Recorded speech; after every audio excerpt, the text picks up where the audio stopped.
अस्सलाम वालेकुम, सलाम पाकिस्तान में आप सबको खुशामदीद। और नाजरीन, आपके लिए हम बहुत ही इंपॉर्टेंट बातें लेकर आते हैं। आज जो सबसे इम्पॉर्टेंट बात लेकर आए हैं वो लेकर आए हैं कुछ बोन्स के हवाले से, कुछ हड्डियों के हवाले से। वो इसलिए कि ख़वातीन में मेजॉरिटी कैल्शियम या विटामिन डी की कमी महसूस हो रही है। लोगों को ख़वातीन जो है वो अपनी डाइट का ख्याल ज़्यादा नहीं रखती है, स्पेशली आफ्टर बेबीज़। तो हमने कहा क्यों ना कोई ऐसा एक शो किया जाए जिसमें आपको बहुत सारी अवेयरनेस दी जाए। तो आज मेरे साथ मौजूद है डॉक्टर रेहाना शाह, जो आपको बहुत सी ऐसी चीज़ें बताएंगी जो बोन्स के हवाले से होंगी, हड्डियों के हवाले से होगी। अस्सलाम वालेकुम, कैसे हैं आप? ठीक ठाक हैं? खैरियत से हैं? आपका आना बहुत अच्छा रहता है हमारे लिए, क्योंकि इतनी इन्फॉर्मेशन मिल जाती है ना कि बस। नहीं, थैंक यू सो मच। ये अवेयरनेस आपका प्रोग्राम की वजह से जनरल पब्लिक को जो अवेयरनेस मिलती है, आई थिंक ये बहुत ही इंपॉर्टेंट होती है। और ख़ास तौर पे जो घर बैठी ख़वातीन हैं उनको अगर कुछ नॉलेज हो जाए अपनी सेहत के बारे में तो इट्स वर्थ इट। बिल्कुल बिल्कुल, डेफिनेटली। और आज जो हम टॉपिक लेकर आए वो ये लेकर आए कि कैल्शियम एंड विटामिन डी। देखा ही जा रहा है विटामिन डी की इतनी कमी हो रही है हर जगह पर। अच्छा, एक तो ये नहीं पता चलता कि टेस्ट सही है या नहीं है। विटामिन डी का टेस्ट क्या नॉर्मली सही होता है हर जगह पर कि सही आता है? देखिए, हमारे मुल्क में इस वक्त वाकई जो है स्पेशली फीमेल पॉपुलेशन जो है उसमें विटामिन डी की बहुत कमी हो रही है।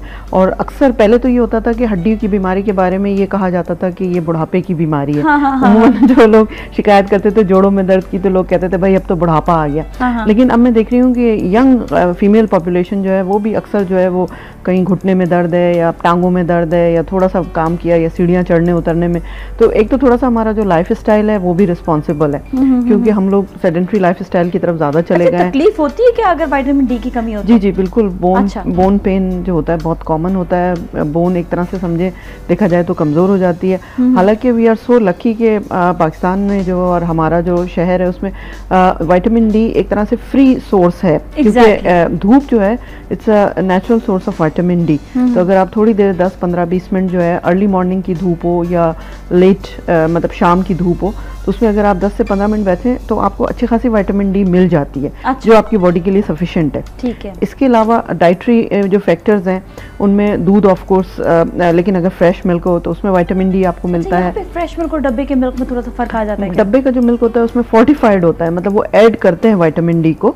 मतलब बाज दूध ऐसे होते हैं जिसमें वो कहते हैं कि ये फोर्टिफाइड है। अच्छा। मतलब एडेड है, इसके अंदर विटामिन डी एडेड है। लेकिन मैं तो इस पे बिलीव करती हूँ कि जो नेचुरल सोर्स होता है ना उसका कोई ऑल्टरनेटिव नहीं सही है। बिल्कुल। तो but we are not so lucky इतना नेचुरल हमें मिल सके।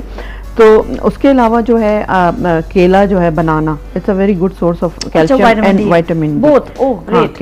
केला जो होता है ना उसमें बहुत ही वाफिर मिकदार में जो है, और उसमें आयरन भी होता है? नहीं, आयरन नहीं होता उसमें। वैसे तो मतलब कार्बोहाइड्रेट वगैरह ज्यादा होता है और डायबिटिक लोगों को अवॉइड करना चाहिए। ठीक है। लेकिन बोन्स के लिए जो है ना वो केला सीर है बहुत। अगर आप एक केला रोजाना अपनी डाइट का पार्ट रखें और 10 से 15 मिनट जो है अगर आप धूप में बैठ जाएं तो मैं समझती हूँ, और एक गिलास दूध, हाँ एक गिलास दूध या एक कप भी, चाहे आप सुबह नाश्ते में ले लें या रात को मतलब गोइंग टू बेड टाइम पे ले लें, तो उससे भी आपको अच्छा खासा विटामिन डी मिलता है। दही वगैरह से फर्क पड़ता है? हाँ बिल्कुल, इसलिए दूध दही ये एक ही मतलब एक ही फैमिली है। हाँ। तो इसमें दही से भी डेफिनेटली आपको कैल्शियम और विटामिन डी मिलता है। इसके अलावा जो है जो ग्रीन लीफी वेजिटेबल्स हैं जिसको हरे पत्तों वाली सब्जियां कहा जाता है, जैसे मेथी, पालक, साग, सलाद के पत्ते, लेकिन उसको ओवर कुक्ड ना करें। सलाद के पत्ते तो ऑफ कोर्स नहीं, लेकिन जो बाकी चीजें होती है ना, हम लोगों के खाने ऐसे होते हैं कि हम बहुत ज्यादा भूनने पे बिलीव करते हैं, ओवर कुक्ड कर लेते हैं। तो उससे उनकी अफादियत या विटामिन की जो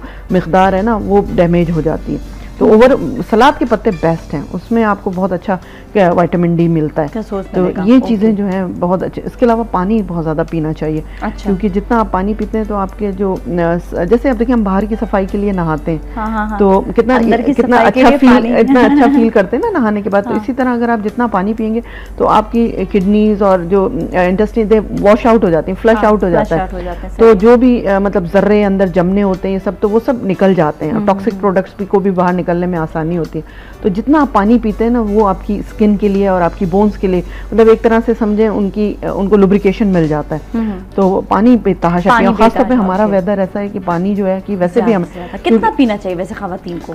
देखिए मैं तो कहती हूँ कम से कम 3-4 लीटर तो आप पी लें डेली। 4 लीटर कहाँ? हाँ मतलब पानी की, हाँ हम लोग नहीं पीते ना, लेकिन जरूरी नहीं कि सादा पानी आप पिए, किसी भी फॉर्म में लिक्विड जरूर जाना चाहिए। क्योंकि देखिए एक तो होता है ना जो सेंसिबल लॉस होता है, जो आपको पता चलता है, जैसे पसीना आ रहा होता है तो आपको पता चलता है कि भाई पसीने की वजह से कि आपका बॉडी फ्लूइड लॉस हो रहा है। लेकिन हमारा वेदर ऐसा है कि इनसेंसिबल लॉस होता है, मतलब हमें पता नहीं चल रहा होता, लेकिन हमारी बॉडी से जो पानी होता है ना वो एवेपोरेट हो रहा होता है, बॉडी जो हमें नहीं पता चलता।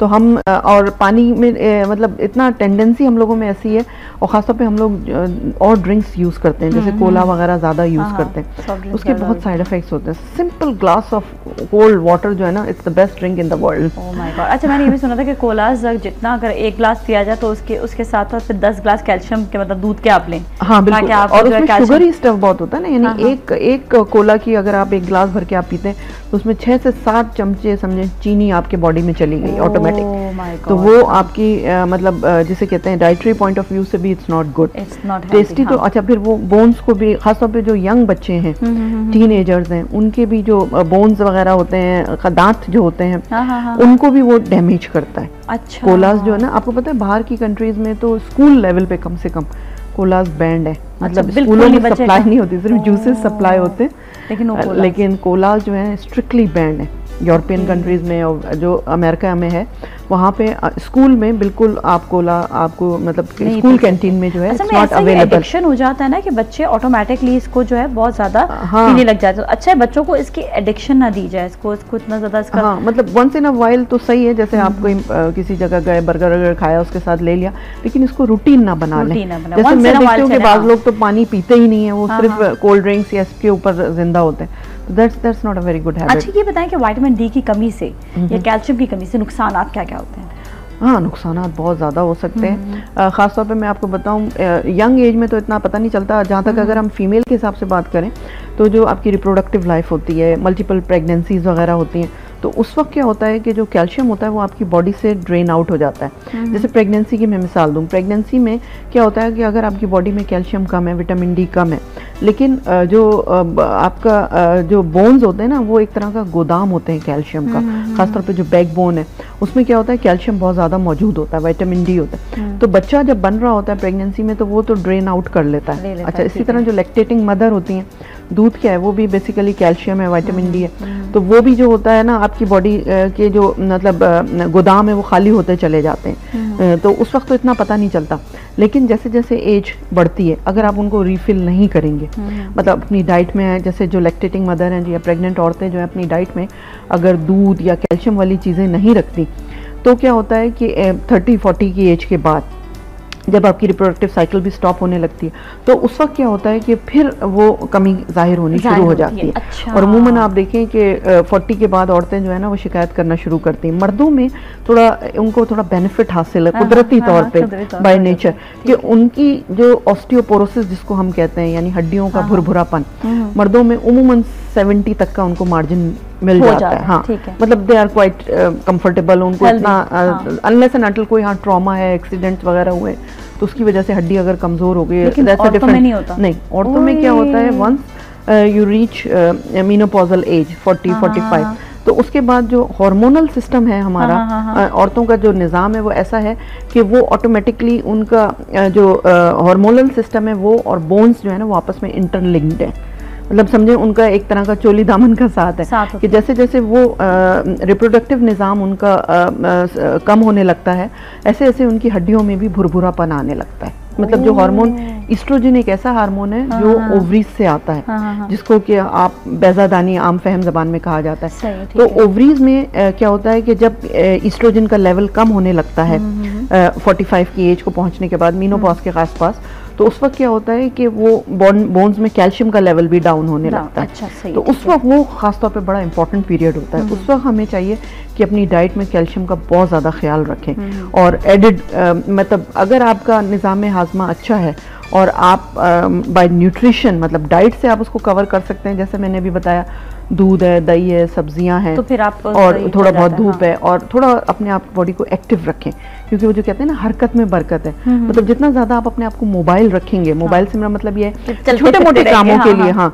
क्योंकि हमारे यहाँ थोड़ा सा अब ये सिस्टम है, नौकरों का जो रिवाज है, घर में मासियाँ होती हैं या सर्वेंट्स होते हैं, तो खासतौर पे जो खवातीन जो हाउस वाइफ्स हैं वो उमूमन इतना अपने आप को मतलब कोई मतलब फिजिकल एक्टिविटी उनकी लेसन हो जाती है as compare to a working woman. तो उसमें मैं उनको यही मशवरा दूंगी कि आप कोशिश करें कि जो छोटे मोटे घर के काम है उसमें खुद पार्टिसिपेट करें, क्योंकि जितनी आपकी बॉडी एक्टिव होगी ना उतना आपका जो है ना वो बोन्स में होता है कि अक्सर मना भी करने लगते हैं कि नहीं आप नहीं करें काम, ऐसा नहीं, तो ये कि वो नहीं करना चाहिए। नहीं, अगर आपका कोई अगर जोड़ में कोई ऐसी तकलीफ है जैसे मैंने बताया ना 50 की एज के बाद ऑस्टियोपोरोसिस हो जाती है, तो उसमें आप देखिए उमूमन खवातीन जो हैं वो घुटनों का जोड़, जिसको कि वजन सहारने वाला जोड़ कहा जाता है या वेट बेयरिंग जोड़ है, क्योंकि इसलिए कहते हैं वजन नहीं बढ़ाएं। हाँ, इसीलिए जब वेट भी ज़्यादा हो और ये वजन क्योंकि सारा वेट नी जॉइंट्स के ऊपर आता है, तो जब आप खड़े होते हैं तो सारा वजन नी पे होता है, तो उसमें जो उस वक्त जो होता है ना वो हड्डी के करीब आ जाती है, क्योंकि नॉर्मली जोड़ का मतलब ये होता है कि दो हड्डियों के दरमियान थोड़ा सा गैप होता है। बोझ आ गया इसका मतलब? हाँ, बोझ आने की वजह से, तो वो हड्डी जो है ना, और उसमें हड्डी नॉर्मल जो हेल्दी बोन्स होते हैं या जॉइंट्स होते हैं उसमें हड्डी और दो हड्डियों के बीच में जो गैप होता है ना उसमें एक चिकना फ्लूइड होता है, जैसे आप यखनी की तरह समझ लें। इतना वो स्लिपरी लुब्रिकेंट होता है कि जब वो हड्डी से टकराती नहीं है बल्कि स्लिप करती है। जब नॉर्मल लोग चलते फिरते हैं जो मतलब हेल्दी एडल्ट्स हैं तो उनकी हड्डियां जो है ना वो स्लिप करती हैं, हर जोड़ जो होता है ना वो एक दूसरे पे स्लिप करता है, तो उससे दर्द नहीं होता। लेकिन क्या होता है ऑस्टियोपोरोसिस की वजह से, कैल्शियम की कमी की वजह से, विटामिन डी की कमी की वजह से और ख़वातीन में ख़ास तौर पे वेट बढ़ जाने की वजह से, मल्टीपल प्रेगनेंसीज के बाद या डायबिटीज़ हो या उमूमन थोड़ा बड़ी एज में जाके थायराइड का भी बाज़ ख़वातीन को प्रॉब्लम हो जाता है। थायराइड ग्लैंड जो गर्दन में बढ़ जाता है उसमें थायराइड हार्मोन का लेवल कम हो जाता है, जिसको हम लोग हाइपोथायरॉयडिज्म कहते हैं। तो ये सारी बेसिक वजूहात हैं, या ऑफ कोर्स डाइट में अगर कैल्शियम कम है या मल्टीपल प्रेगनेंसीज रही हैं जैसे 6, 7, 8, 9 बच्चे हुए, तो इसकी वजह से क्या होता है कि हड्डी और दो हड्डियां जब आपस में मिलती हैं तो वो दोनों में जो होता है ना खुरदरापन आ जाता है। अच्छा, एक तो वो जो समझ लें चिकना लुआब जो है वो थोड़ा कम हो जाता है, और जो स्मूथनेस होती है या सॉफ्टनेस होती है या कंटूरिंग जो होती है बोन की वो अफेक्ट हो जाती है, और उसकी जगह खुरदरा हाँ, तो खिंच हाँ, तो जब वो क्या होता है जब एक खुरदरी हड्डी और स्पेस भी कम हो जाती है, नॉर्मली इतनी स्पेस होती है वो हड्डी के करीब आ जाती है क्योंकि वेट भी ज्यादा हो रहा होता है, लुब्रिकेंट भी नहीं है और ये स्मूथनेस जो है वो खत्म होकर इसकी जगह खुरदरापन आ गया। अच्छा, तो इससे नुकसान होता होगा? हाँ, तो आप सोचें जब दो खुरदरी सरफेसेस एक दूसरे से रगड़ खाएंगी और खासतौर पे लुब्रिकेशन भी नहीं है तो वो फ्रिक्शनल पेन होता है। तो वो जो औरतें अमूमन कहती है ना कि खासतौर पे सीढ़ियाँ चढ़ते हुए या जब हम बैठ के खड़े होते हैं तो ऐसा लगता है एकदम से जैसे कोई चीज मतलब वजन नहीं उठा ले पाते। लुब्रिकेंट किस तरह से पैदा कर सकते हैं? देखिए, एक तो ये होता है कि आजकल कुछ अच्छे इंजेक्शंस भी आ गए, तो यहाँ पे पाकिस्तान में जो है वो कुछ कंपनियां बना रही हैं, मुख्तलिफ ब्रांड्स के होते हैं, लेकिन बहरहाल उसका जो जेनरिक नेम है वो हाइलोरॉनिक एसिड होता है। मतलब वो एक तरह का ऐसा लुब्रिकेंट है कि वो जोड़ में हम लगा देते हैं, उसका कोर्स होता है। अभी मैं स्टेट्स में थी तो वहाँ तो खैर एक ही 5 in 1 करके एक इंजेक्शन है, तो वो तो एक इंजेक्शन लगा देते हैं तो वो तकरीबन 4-5 महीने अफेक्ट होता है। लेकिन पाकिस्तान में जो है इस वक्त वो अवेलेबल नहीं है। बहरहाल वो कोर्स होता है, हर हफ्ते एक इंजेक्शन लगता है, तो 5 हफ्ते का कोर्स होता है। तो वो जिसे कहते हैं ना लुब्रिकेशन को भी बढ़ाता है और जो हड्डियों में जो खुरदरापन आ जाता है जोड़ में, उस खुरदरेपन को कम करके उसको हड्डी को स्मूथ कर देता है या सॉफ्ट कर देता है, तो फ्रिक्शनल पेन कम हो जाता है। वरना उमूमन क्या होता है फ्रिक्शनल पेन की वजह से दर्द भी होता है। मतलब इनिशियल स्टेप क्या होगा कि दर्द होगा, अगर आप दर्द को इग्नोर करेंगे उसके बाद सूजन आने लगेगी, मतलब देखने में जोड़ जो है वो सूजा हुआ लगेगा। अगर आप उसको भी इग्नोर करेंगे तो फिर अकड़न आ जाती है, जैसे स्टिफनेस आती है, और फिर अगर आप उसको भी इग्नोर करेंगे तो फिर डिफॉर्मिटी हो जाती है, यानी बोन का शेप चेंज होने लगता है। यानी उमूमन आप देखें जो ओवरवेट खवातीन होती हैं या ज़्यादा एज के बाद उनकी जो हड्डी का जोड़ जो होता है ना वो नॉर्मल शेप ऐसा होता है तो वो थोड़ा सा बाहर की तरफ वेरस इसको कहते हैं, तो इस तरह से अपने गोल होने लगती है हड्डी चलती हैं, तो आप देखें वो बेचारियां उनको ऐसा जाता, हाँ, तो इस वजह से वेरस डिफॉर्मिटी, तो वो इसी वजह से इतनी सारी चीजें मतलब सोचे कहाँ से कैल्शियम की कमी और ये कहाँ से चलती है? शुरू से, तो शुरू से खवातीन को बहुत सारा कैल्शियम लेना चाहिए और विटामिन डी भी धूप के जरिए ले, वरना पता नहीं इतनी मुश्किलात हो गई है ना। चलें यही ब्रेक लेंगे, ब्रेकअप फिर मिलेंगे, कहीं ना जाए।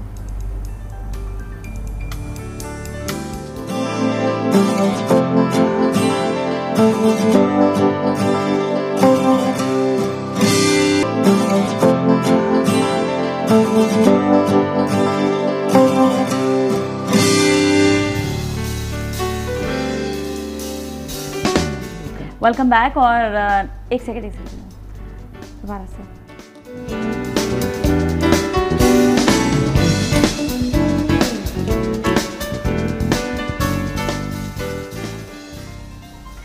Welcome back. और आज हमारे साथ डॉक्टर रेहाना शाह हैं, ऑर्थोपेडिक सर्जन, और हम बात कर रहे हैं विटामिन डी और कैल्शियम के हवाले से कि इसकी कमी के होने की वजह से क्या क्या प्रॉब्लम्स होती है, स्पेशली ख़वातीन के लिए, इसलिए कि ख़वातीन में भी डॉक्टर साहब ने बताया कि ज़्यादा कमी हो जाती है। अच्छा, अब यहाँ पर जो है ये जो ज़्यादा कमी की जो बात आ रही है, इससे क्या फ्रैक्चर्स भी हो सकते हैं? जी जी, डेफिनेटली। अगर इस कमी को पूरा ना किया जाए और ऑस्टियोपोरोसिस की कुछ इंटेंसिटी होती है तो वो ग्रेजुअली बढ़ती चली जाती है, मतलब हड्डी का भुरभुरापन।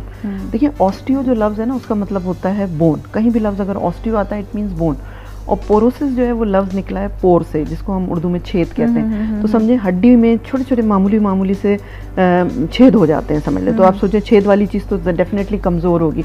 तो ऑस्टियोपोरोसिस को आम फहम ज़बान में इस तरह समझा जा सकता है। तो जो भी छेद वाली चीज़ होगी वो एक सॉलिड चीज़ के मुकाबले में ब्रिटल होती है, उसका टूटना आसान होता है। तो स्पेशली फीमेल्स में क्या होता है कि अगर ऑस्टियोपोरोसिस भी है, प्लस ओवरवेट हैं, प्लस डायबिटिक हैं, मल्टीपल प्रेगनेंसीज हो चुकी हैं, कैल्शियम विटामिन डी की कमी है, और अगर खुदा न खास्ता थायराइड वगैरह का भी साथ प्रॉब्लम है, तो ये सारी चीज़ें इंटेंसिफाई होकर फ्रैक्चर के चांसेस बहुत बढ़ जाते हैं। मतलब आप ये सोचें कि अगर कोई एक हेल्दी एडल्ट फीमेल जो है गिरती है किसी भी वजह से, सीढ़ी से पैर स्लिप हुआ, तो उसमें फ्रैक्चर का चांस इतना हाई नहीं होगा, क्योंकि उसको एस्ट्रोजन भी प्रोटेक्ट कर रहा होता है। और अगर डाइट अच्छी है, उसकी कैल्शियम विटामिन डी है, तो उसकी बोन्स स्ट्रांग होंगी। तो जैसे मामूली सा कोई जैसे सीढ़ी से गिरे या ट्रिप हुए तो फ्रैक्चर की चांस नहीं। लेकिन अगर एक 50-55 के साल की औरत जो कि ओवरवेट भी है या डायबिटिक भी है और ऑस्टियोपोरोसिस ऑलरेडी उसका स्टार्ट हो चुका है, और उसने कोई प्रिलिमिनरी एक्शन नहीं लिए, मतलब एहतियाती तदाबीर इख्तियार नहीं किए कि विटामिन डी के अब इंजेक्शंस भी आ गए हैं, कैल्शियम की ड्रिप्स भी आ गई हैं, डाइट भी ऑफ कोर्स वो तो खैर बेसिक है। तो अगर ये सब एहतियाती तदाबीर नहीं किए तो उसमें डेफिनेटली मामूली सी पैर मुड़ने से या गिरने से जो है फ्रैक्चर का चांस होता है। फ्रैक्चर बल्कि हाँ, वो जो है भुरभुरी हो जाती है। अच्छा, जैसे मैं बताऊँ फीमेल्स में ज़्यादातर क्या होता है कि जैसे गिरी किसी भी वजह से, तो वो हाथ पे ऐसे प्रेशर लेते हैं ना कि रोकने के लिए अपने आप को, तो ये बोन जो है ना ये कहलाती है रेडियस, छोटी वाली यहाँ की हड्डी होती है हाथ के अंगूठे की तरफ। तो ये इसका बहुत हाई रिस्क होता है फ्रैक्चर का। और हमारे पास ज़्यादातर जो फीमेल पेशेंट्स आती हैं उनको हमारी मेडिकल टर्म में इसको कॉलीज फ्रैक्चर कहते हैं भारत। तो ये यहाँ की हड्डी फ्रैक्चर हो जाती है और इसको फिर हमें बेहोश करके, और जिसे कहते हैं ना हड्डी को सेट करके बिठाना पड़ता है, फिर दोबारा और फिर पूरा प्लास्टर लगाना पड़ता है। तो वो सब उसमें फिर मतलब रिस्क होता है। इसके अलावा जो होता है ये वाली जो जिसको हमारी मेडिकल टर्म में ह्यूमरस कहा जाता है, तो ये वाली हड्डी का फ्रैक्चर भी बहुत कॉमन है। इसके अलावा स्पाइन का फ्रैक्चर, लंबर वर्टिब्रा जो कमर के जो निचली कमर के जो मोहरे होते हैं 5 मोहरे, उसका भी हाई रिस्क होता है फ्रैक्चर होने का। या फिर कूल्हे की जो हड्डी होती है जिसको फीमर कहा जाता है, नेक ऑफ फीमर, उसके फ्रैक्चर के भी बहुत हाई चांसेस होते हैं। एक और चीज़ अगर जो है जैसे विटामिन डी की कमी हो रही हो तो क्या मोहरे भी जुड़ना या खुलना शुरू हो जाते हैं? बिल्कुल। देखिए, जो औरतें अमूमन जिनमें कैल्शियम और विटामिन डी की कमी हो ना, वो कमर के दर्द की भी बहुत शिकायत करती हैं, खासतौर पे निचली कमर। अच्छा। जैसे बैठी या लेट के उठना उनके लिए मुश्किल हो जाता है। वो कहती हैं जी हम करवट लेके आहिस्ता आहिस्ता बिस्तर से उतरते हैं, खासतौर पे जब सुबह सो के उठे, या स्टिफ बैक हो जाएगी, झुक के कोई चीज़ उठाने में बड़ी तकलीफ होगी। और डल एक तो हर वक्त रहता है जिसको क्रॉनिक बैक एक कहा जाता है, कि हल्का हल्का कमर के निचले हिस्से में हल्का हल्का सा दर्द हर वक्त रहता है। हाँ, मतलब अनकंफर्टेबल फीलिंग होती है। लेकिन जो यंग पेशेंट होती हैं उनमें उमूमन ये प्रॉब्लम नहीं होता। यंग फीमेल्स में खासतौर पे डिलीवरी के बाद उमूमन जो बिल्कुल निचली कमर का मोहरा होता है, जिसको कि हम लोग मेडिकल टर्म में कॉक्सिस कहते हैं, या उर्दू में आम उसमें दुमदार हड्डी भी कहा जाता है। यानी अगर फर्ज करें इंसान की दुम होती तो वहीं होती, तो वो उस हड्डी में डिलीवरी के बाद औरतों में उमूमन लेबर टेबल पे लेटने की वजह से लॉन्ग प्रोलॉन्ग उसमें दर्द हो जाता है, कॉक्सिस में, उसको कॉक्सिडाइनिया कहा जाता है। लेकिन उसका विटामिन डी या कैल्शियम की कमी से वो वैसे लेबर की वजह से वो लेबर, हाँ, वो यंग पेशेंट्स का मैं बता रही हूँ, यंग फीमेल्स में कॉमन। तो उसमें इंजेक्शन लगा लेते हैं रीढ़ की हड्डी पे? हाँ, उसमें फिर एक इंजेक्शन लगाना पड़ता है। अगर आम चीज़ों से, जैसे शुरू में तो हम लोग कुशन्स देते हैं बैठने के लिए, कि आप कुशन पे बैठें, डायरेक्ट टच ना हो हड्डी, या फिर ये है कि हॉट सेट्स बात वगैरह भी रिकमेंड करते हैं, पेन किलर्स रिकमेंड करते हैं। लेकिन उमूमन 90% केसेस में फिर ये अगर दर्द रिलीफ ना हो तो एक इंजेक्शन लगाते हैं वहाँ पे डेपोमेड्रोल का, उससे बहुत अफाका हो जाता है। लेकिन जो हम बात कर रहे हैं निचले कमर के दर्द की बड़ी उम्र की खवातीन में, वो ऑस्टियोपोरोसिस की वजह होते हैं। क्योंकि देखिए मैंने आपको बताया ना, ऑस्टियोपोरोसिस में क्या होता है कि हड्डी जो होती है ना वो कोलैप्स करने लगती है, मतलब मोहरा जो होता है समझे पिचकने लगता है, इसलिए हाइट भी कम हो जाती है उमूमन। खवातीन में, हाँ डेफिनेटली। आप देखें जो बहुत ज़्यादा एजड खवातीन होती हैं, आप देखें वो कहती हैं जी हमें लगता है हमारी कद छोटा हो गया। क्यों? क्योंकि कमर के मोहरे जो होते हैं ना वो वर्टिब्रा कोलैप्स कर जाते हैं, पिचक जाते हैं, तो उससे दर्द भी होता है। हाँ डेफिनेटली, आप सोचें क्योंकि वहीं से रगें निकल के पैरों में जा रही हैं, स्पाइनल कॉर्ड तो जो ऐसा होता है कि मतलब आप जो है उन मोरों को मतलब दोबारा सही करने के लिए कुछ दवाइयाँ कुछ चीज़ें होती हैं? हाँ, उस मोरों के लिए मैंने जैसे कैल्शियम की ड्रिप्स आती हैं, अब वो ड्रिप्स अगर लगवा लें तो उससे वो मोहरे जो है स्टेबल रहते हैं। अच्छा, लोग ये समझते हैं कि अगर कुछ कैल्शियम खाएंगे या विटामिन डी खाएंगे तो उससे किडनीज पे बड़ा इफेक्ट पड़ता है। हाँ बिल्कुल बिल्कुल सही बात है, लेकिन अगर आपकी हेल्दी किडनीज हैं और अगर आप ओवरडोज ना करें, तो अगर थोड़ा बहुत ओवरडोज होता भी है, लेकिन अगर हेल्दी किडनीज है उसके साथ आप पानी बेतहाशा पिएं। ठीक है। पानी अगर पिएंगे तो वो यूरिन के रास्ते एक्स्ट्रा जितनी बॉडी को आपकी कैल्शियम की ज़रूरत होगी वो आपकी बॉडी एक्सेप्ट कर लेगी और बाकी जो है वो यूरिन के रास्ते निकल जाएगा।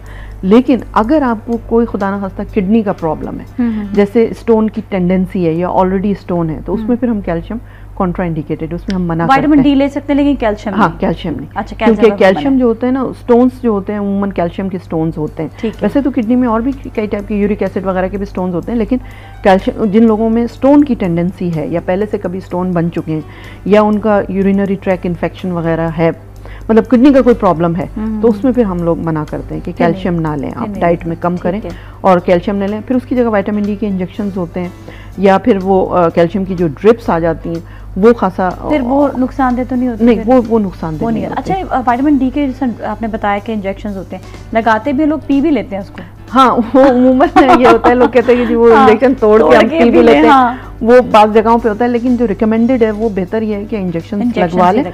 वो तकरीबन 6,600,000 यूनिट्स के आते हैं और पाकिस्तान में तो दे आर क्वाइट चीप। मेरा ख्याल है जो बाहर की कंपनीज हैं उनके थोड़े से एक्सपेंसिव है, लेकिन मेरा ख्याल है 100 रुपए से कम में ही आ जाते हैं वो इंजेक्शन। हाँ, बहुत सस्ते हैं पाकिस्तान में और अच्छी क्वालिटी के होते हैं। तो वो अगर लगवा लें तो वो फिर आपका डॉक्टर बताएगा आपकी विटामिन डी की रिपोर्ट देख के, क्योंकि विटामिन डी का एक टेस्ट होता है जिसको 25 हाइड्रोक्सी विटामिन D3 का एक टेस्ट होता है। लेकिन फॉर गॉड से किसी अच्छी लेबोरेटरी से करवाएं, ऐसी लेबोरेटरी जो रिलायबल हो, और to be on the safe side उसको काउंटर चेक करा लें, मतलब 2 लेबोरेटरी से करा लें, क्योंकि अगर आपका विटामिन डी सही है तो ओवरडोज ना लें, ज़्यादा ना लें, वो भी नुकसानदेह होता है। अच्छा, ओवरडोज लिया जाए तो उसका कुछ साइड इफेक्ट या कुछ फील होता है कि हाँ जी ओवरडोज ले रहे हैं कुछ ऐसे? हाँ, क्योंकि मेरे पास बाज़ दफ़ा ऐसे पेशेंट आते हैं कि उनका विटामिन डी का लेवल इतना ज़्यादा हाई होता है कि वो लोग जो है ना एक्स्ट्रा इंजेक्शन लगवाते रहते हैं या एक्स्ट्रा विटामिन डी और कैल्शियम खा रहे होते हैं, तो हाँ, तो वो भी अच्छा नहीं है, क्योंकि वो उसमें भी आपकी किडनी, वो भी दर्द करा रहा हो। हाँ, बिल्कुल, वो भी एक्स्ट्रा बोन पेन वगैरह करा सकता है। तो जो नॉर्मल होता है वो हमेशा बेस्ट होता है, नेचुरल सोर्सेज सबसे अच्छे हैं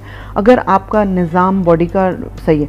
क्योंकि मैं तो बल्कि रिकमेंड ये करती हूँ कि आप प्लीज़ कोई टैबलेट्स वगैरह भी ना लें, अगर आपकी डाइट अच्छी है तो वो बेहतर है। और थोड़ा बहुत जाके बैठ जाए, हाँ, जैसे 10 मिनट, हाँ, अर्ली मॉर्निंग की जो धूप होती है ना, 10 मिनट वो ले लें। डाइट में मैंने बताया दूध ले लें और थोड़ा बहुत अपने आप को एक्टिव रखें। हाँ, लेकिन अगर बहुत ज्यादा किसी की कम है, हाँ, फिर तो अगर कम है, जैसे मैंने बताया प्रेगनेंसी कितना होता है और ये बताएं कि कम कितना होगा, थोड़ा सा बस एंड हो रहा है, लेकिन ये कि हम ये जानना चाहेंगे। देखिए, जो नॉर्मल लेवल होता है ना, वो तो जो खवातीन है उनके अंदर मैंने बताया ना कि 600,000 यूनिट्स जो होते हैं ना, वो हम रिकमेंड करते हैं। वो 15 दिन के ऊपर भी एक इंजेक्शन लगवा सकती हैं, या अगर बहुत ज़्यादा कमी है तो वीकली भी हम रिकमेंड करते हैं या मंथली भी रिकमेंड करते हैं।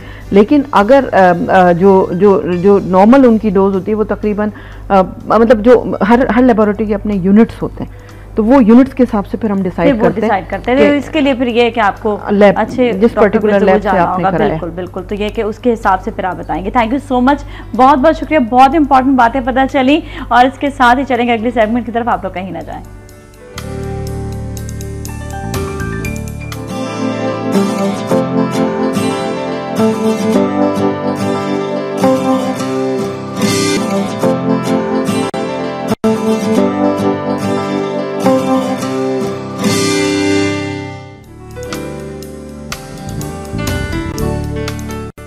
बैक, और अब मैं आपकी मुलाकात करवाऊंगी आज की हमारी स्टाइलिस्ट से, जो आज दिखाएंगी बहुत ही इंटरेस्टिंग सा पार्टी मेकअप। क्योंकि खवातीन अक्सर पूछ रहे थे जी हमने दावत पे जाना तो हम कैसा मेकअप करें, तो बिल्कुल आज ये दिखाएंगे, लेकिन थोड़ी सी हम इनसे बातचीत भी करते हैं। हमारे साथ है समीरा। अस्सलाम वालेकुम, कैसी हैं आप? ठीक ठाक है, खैरियत से? बिल्कुल खैरियत से। Thank you so much for being here. Thank you. और हम भी चाह रहे थे कि हम थोड़ी सी मेकअप की पहले बात कर लें कि बेसिकली पार्टी मेकअप जो है उसको हम ले आते हैं। पार्टी मेकअप भी हो गया, इवनिंग मेकअप। हाँ, एक्चुअली नाज़िया होता ये है, अब जैसे इतनी ज़्यादा आजकल गर्मियाँ हैं, इस वेदर में नॉर्मली जो ग्रीन और ब्लू कलर्स हैं जब ड्रेस में आप वेयर करते हैं तो कोई भी शेड ऑफ कोर्स वो ड्रेस में तो एक्सेप्टेबल हो जाते हैं, लेकिन जब आप उसको आई पे वेयर करते हैं कलर्स में तो वो बहुत लाउड कलर्स हैं, like green and blue are too loud for your eye और योर फेस पे अप्लाई करने के लिए ऑफ कोर्स। प्लस एक कंफ्यूजन ये होता है हमारे यहाँ कि बेस एप्लीकेशन में कि अक्सर कंप्लेंट्स आ रही होती हैं कि नहीं हमने बेस लगाई थी लेकिन बेस थोड़े टाइम में ग्रे टर्न हो गई, या लाइक ऑयल आना शुरू हो गया फेस के ऊपर बहुत जल्दी, तो किस तरह से स्टे कैसे करें, बेस स्टे नहीं करती। तो जब देखिए आप आजकल इस वेदर में आपके जो ग्लैंड्स हैं, जो ऑयल प्रोड्यूसिंग ग्लैंड्स हैं वो बहुत ज़्यादा एक्टिवेट हुए होते हैं, तो इन दैट केस आप जब उसके ऊपर ग्रीसी बेस लगाते हैं, ग्रीस बेस फाउंडेशन यूज़ करते हैं या कोई चिकनी बेस अप्लाई करेंगे, डेफिनेटली वो उसके ऊपर और ज़्यादा ऑयल एग्जैक्टली, तो वो सूटेबल नहीं। तो उसको बैलेंस किस तरह किया जाए? उसको बैलेंस करने के लिए वाटर केक फाउंडेशंस आते हैं, water cake basis different brands में अवेलेबल हैं, और ये बिल्कुल सिंपली एक आप लेयर देंगे और बिल्कुल आपके फेस के ऊपर सेट हो जाएगी, कोई पोर्स आपकी नजर नहीं आएंगे। But you should be careful कि आपका कम्प्लेक्शन क्या है। अगर like medium to fair complexion है then you should go for 38। अगर आपका कम्प्लेक्शन लाइक व्हीटिश है ज्यादा तो then you should then you are supposed to go for 36।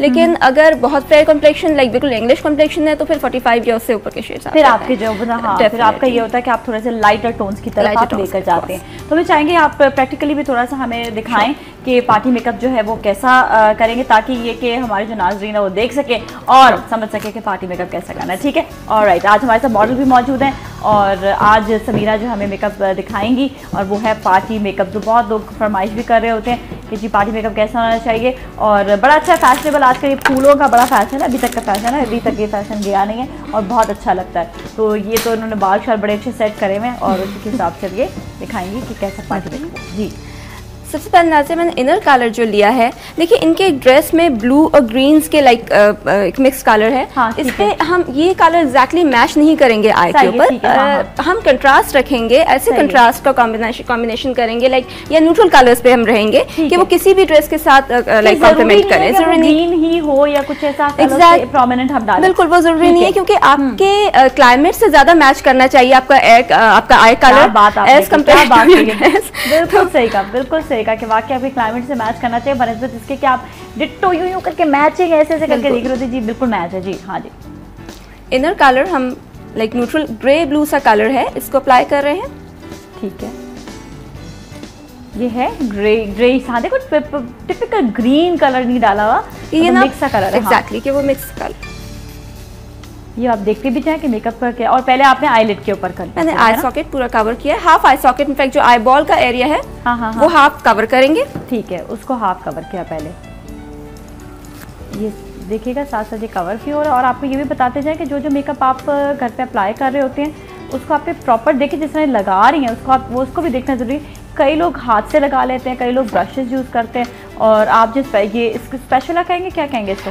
ये एप्लीकेटर्स होते हैं, आई लैश आई मेकअप एप्लीकेटर्स, लेकिन इसमें भी मटेरियल्स आते हैं, कुछ स्पंजी होते हैं, कुछ थोड़े से लाइक डिफरेंट मटेरियल के होते हैं। तो जो मटेरियल आपने लिया है इसके एप्लीकेटर का, ये भी बहुत इंपॉर्टेंट होता है कि इसे किस तरह से आप, और प्लस ऑफ कोर्स आपके स्ट्रोक्स का भी बड़ा होता है। हाँ सही का। अच्छा, आपने थोड़ा सा पानी इस्तेमाल किया साथ में या बिल्कुल नहीं? मैं बिल्कुल ड्राई कर रही हूँ क्योंकि पानी के साथ ब्लेंडिंग में प्रॉब्लम होता है। अच्छा, तो ये देखिए मैं ड्राई यूज़ कर रही हूँ। इसके लिए भी ये होता है कि जो आप ड्राई लगा रहे हैं उसमें ज़रा और सॉफ्ट लुक आता है। तो ये देखिए जो आपको बताया कि आजकल जो है बहुत ज़्यादा कमेटी पार्टीज़ हो रही होती हैं, या फिर जो है टी की दावत होती है, ख़वातीन शाम में जो है छोटी छोटी दावतें रख रही होती हैं, तो उनके लिए बहुत अच्छा है। बिल्कुल। देखिए आउटर कलर हम थोड़ा सा ब्लैक यूज़ कर रहे हैं ताकि आई प्रॉपर शेप में नजर आए, वाइड लगे। ये ब्लैक आपने साइड कॉर्नर्स में डाला है? सिर्फ साइड कॉर्नर्स। अच्छा, लोअर साइड कॉर्नर्स। और इसके लिए भी आई शेड से किया? इसके ये भी आई शेड है, ये पाउडरी आई शेड है। अच्छा, पाउडरी आई शेड है। ये बड़ा मुश्किल होता है हैंडल करना, बड़े अच्छे तरीके से आपने हैंडल किया हुआ है। ये जब गिरता है तो फिर बड़ा टेंशन ले देता है। मैं कहूँगी समीरा वाकई she has done good job with जो पाउडरी वाला जो आई शेड है इसके साथ ना। ये है कि ब्लैक कलर का हल्का सा उसके साइड कॉर्नर जो है इन्होंने। थर्ड कलर नाज़िया हम बर्गेंडी यूज़ कर रहे हैं। ठीक है, कि बर्गेंडी बिल्कुल like it's a neutral colour और वो किसी भी आपके ड्रेस के साथ इजीली कॉम्प्लीमेंट करता है। ठीक है, और ये आपने ये मैं जो आई का आप जो सेंटर पार्ट है, आई आपकी आर्च है और आपके आई बॉल है, उसके सेंटर का जो एरिया है, यहाँ पे जो यहाँ पे एक स्लिट फॉर्म होती है जब आप आई ओपन करते हैं, तो वहाँ पर ये मैं अप्लाई कर रही हूँ। ऑलराइट, ठीक है, सही है, ज़बरदस्त। और ये देखिए ये कैसे अप्लाई किया जा रहा है। फ्रंट पे थोड़ा सा मैं इसका सिर्फ शेड डाल रही हूँ बिकॉज यहाँ पे बिल्कुल वरना स्किन। अच्छा, अनदर वेरी इंपॉर्टेंट थिंग, जो आई बेस आपने अप्लाई करी है वो नहीं होती जो नॉर्मली हम पूरे फेस के ऊपर वेयर करते हैं। आई बेस लिक्विड फॉर्म में होनी चाहिए ताकि मटेरियल स्टिक करे प्रॉपर्ली और आपके लाइक बेटर रिजल्ट्स। और जो आप कह रही थी कि पाउडर गिरता है, तो जब आई बेस आपने लगाई हुई होती है लाइक वाटर फाउंडेशन की, तो आई उसमें कलर्स गिरने का पाउडरी जो है वो स्मर्जिंग का कोई रिस्क नहीं होता। ठीक है, बिल्कुल सही है, बिल्कुल सही। तो आप ये देखा कि उसको जो है किस तरह से जो है पूरा वो कवर किया है। आप देख लें कि ये जो बता रही है ना कि वो जो वाइट सी जगह रह जाती है या उसके तो कलर नहीं आता, तो ये वो कलर भी जो है ये ऐड कर लेता है। शेड हम यहाँ पे डाल रहे हैं। हाँ, ये देखिएगा, और देखिए ये साथ साथ ही ब्लेंडिंग भी करती जा रही है पूरी। अच्छा, कॉर्नर्स भी साथ साथ ब्लेंड हो रहे हैं। कॉर्नर्स भी साथ में ब्लेंड हो जाएंगे। ओके, और ये देखिए बिल्कुल सॉफ्ट सा लुक आ रहा है। इसमें कोई भी ऐसा ये नहीं है कि बहुत ज़्यादा कुछ लगाया है, इसमें हल्का सा सॉफ्ट सा टोन है जो दिया गया। अच्छा जी, अब जो आर्च का जो एरिया फॉर्म होता है, यानी कि ये जगह, यहाँ पर हम हाईलाइट्स डालेंगे ताकि आई वाइड लगे एंड ओपन लगे। अच्छा, ठीक है। और ये कोई कलर स्पेसिफिक इसके लिए यूज किया जाएगा? इसके लिए सिल्वरी टोन्स, नॉर्मली जो व्हाइटिश सिल्वर टोन्स होती हैं, नॉर्मली हम वो यूज करते हैं। ठीक है। और ये देखिए बिल्कुल ऊपर की तरफ जो है ना, बिल्कुल आँख के जो है ना ये, हाँ ये यहाँ पर। अच्छा, सही है, ठीक है। ये आईब्रो के बिल्कुल नीचे, आईब्रो के एग्जैक्टली सही है। और देखिए सॉफ्ट सॉफ्ट रखा है, इसमें कोई भी जो है ना बहुत सारे नहीं डाली हैं चीज़ें, बहुत सारे कलर्स ऐड नहीं किए, लेकिन सॉफ्ट लुक रखा। कलर्स मतलब ऐड है, जाहिर बात है 3-4 कलर्स तो आ ही गए हैं, लेकिन ये कि उसको सॉफ्ट रखा। और आपने कहा सॉफ्ट रखने के लिए इसमें पानी लगाने की जरूरत नहीं होती। पानी की जरूरत नहीं होती, पानी हम उसको यूज करते हैं। अच्छा, ब्लेंडिंग में भी उन्होंने कहा कि आसानी होती है, जो स्पेशली नए सीखने वाले होते हैं उनके लिए बहुत इजी है कि वो जो है अभी पानी के बगैर ही इसको इस्तेमाल करें। और देखिए कि ब्लेंडिंग जो है वो किस तरह से एक दूसरे कलर को मिला सकते हैं। कि वो मेकअप डिफरेंट होते हैं जिनमें हम पानी के साथ वेट करके वेट एप्लीकेटर्स के थ्रू जो होते हैं वो बिल्कुल डिफरेंट टेक्निक होती है। एग्जैक्टली, जो हम ये कैजुअल इवनिंग मेकअप है या अच्छा ये मेकअप आप देखिए, आप चाहे डे या नाइट किसी में भी, आप इसके लिए ये नहीं है कि आप कोई दिन में नहीं कर सकते, स्पेसिफिक टाइम नहीं है। बिल्कुल सही का, बिल्कुल सही का। अच्छा, एक और चीज, आपने जो बेस लगाया ना वो भी बड़ा सॉफ्ट बेस लगाया है। ये आपने सिर्फ एक बेस लगाकर, स्टिक लगाकर, उसके बाद मैंने उसके बाद कुछ नहीं किया, मैंने अब just put a single base, क्योंकि उसके ऊपर कोई मैंने कॉम्पैक्ट कोई फिक्सिंग पाउडर कुछ भी नहीं दिया, क्योंकि ये वाटर केक बेस है। देखिए, अगर आपकी स्किन ऑयली ज्यादा है, इन दैट केस आपको एक कोटिंग फिक्सिंग पाउडर की देनी होती है, लेकिन इनके साथ ऐसा नहीं है। लाइक इनकी स्किन नॉर्मल है, तो इसके लिए इनके जितना हम ये बेस दे रहे हैं उतना काफी होगा, उससे ज्यादा की जरूरत नहीं पड़ेगी। चाहे तो आप उसके ऊपर लूज पाउडर भी दे सकते हैं, चाहे तो आप उसे कॉम्पैक्ट ऊपर यूज कर सकते हैं, आपके ऊपर डिपेंड करता है। और अभी जो है जिस तरह इन्होंने जो है आईब्रो के नीचे भी इन्होंने व्हाइटिश सा एक जो टोन दिया है जो उसको आईज को और एनहांस करेगा।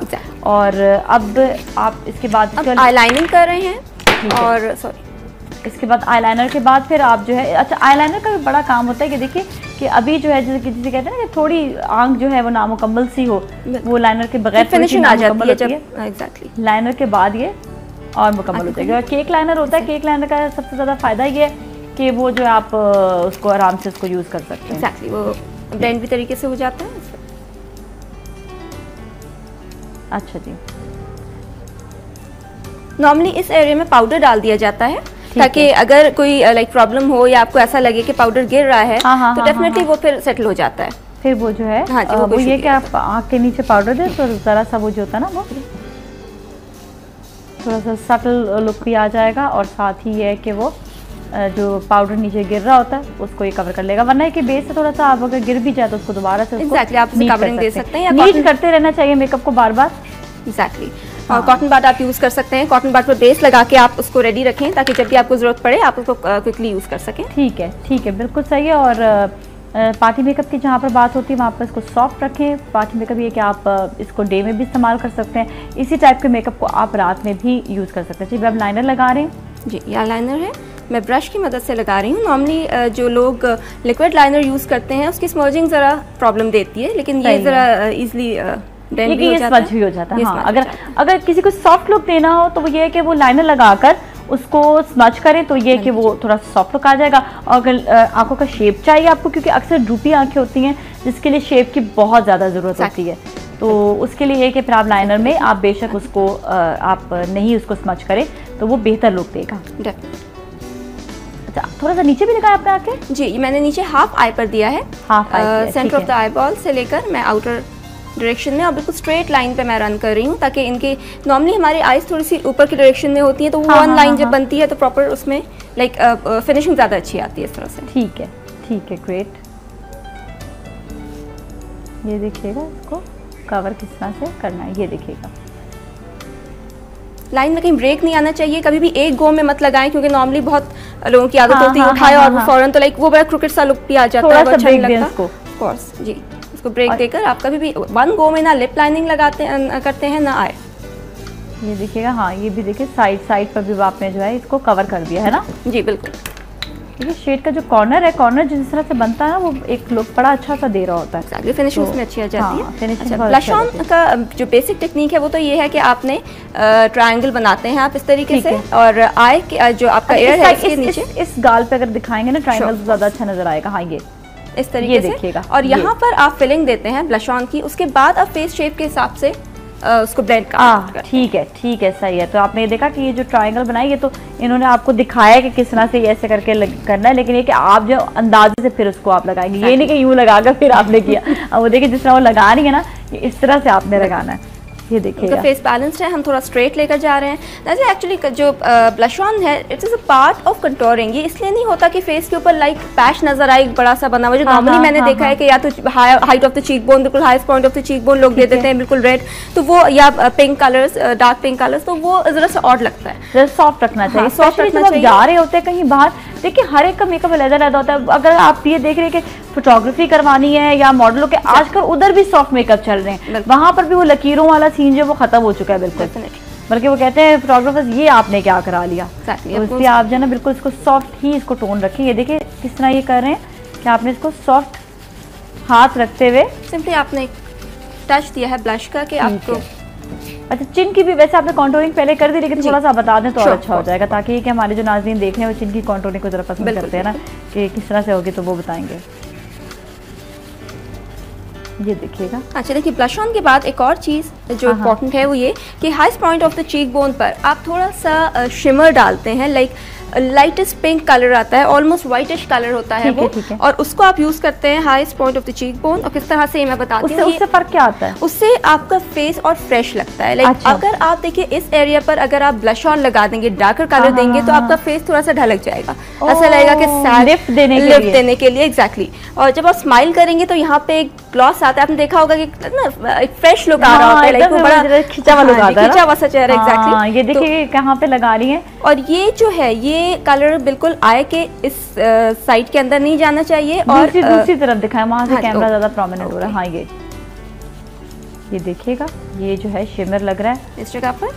हाँ, ये ब्लश ऑन की साइड पर चला जाए उसमें कोई हर्ज नहीं है, लेकिन ये सर्कल्स के आई सर्कल्स के अंदर नहीं जाना चाहिए ये कलर। ठीक है, बिल्कुल सही है। Like this. और दूसरी तरफ से ये आएगा, अगेन वही वाली चीज के आई सर्कल्स के अंदर नहीं जाएगा, आई के अंदर नहीं जाएगा, बल्कि ये जो है सिर्फ और सिर्फ चीक पर रहेगा, चीक पर ही रहेगा। ठीक है। अच्छा, ऐसा करते हैं, आप भी कंटिन्यू थोड़ा सा करेंगे, थोड़ा मेकअप रह गया तो ज़्यादा तो नहीं है ना? जी बिल्कुल। तो ऐसा करते हैं, ब्रेक की जाने से जाते ब्रेक के बाद फिर मिलेंगे, कहीं ना जाएं।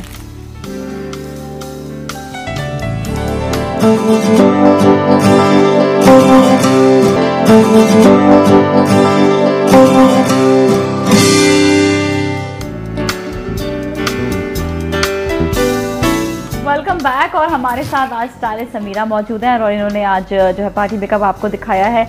और यही देखें कि सेंटर का जो उन्होंने सॉफ्ट सॉकेट रखा, और साइड जो कॉर्नर जो उन्होंने ज़रा से जो है वो डार्कर टोन के दिए हैं। तो ये आपका कलर का ज़रूरी नहीं कि आपने कोई सा भी कलर पहना हो तो ये कलर जो है मतलब चल जाएगा। ये आप पिंक पहन रहे हैं, आप ग्रीन पहन रहे हैं, ब्लू पहन रहे हैं, तो ये कलर्स किसी भी उसमें चल सकते हैं ड्रेस के साथ। बिल्कुल। अच्छा, अब आप लिपस्टिक लगा, लिपस्टिक कौन से कलर की लगाओगे? लिपस्टिक इनकी पीच पे रखेंगे, बिल्कुल सॉफ्ट कलर्स में। सॉफ्ट जरा सा ना, ये भी अच्छा है।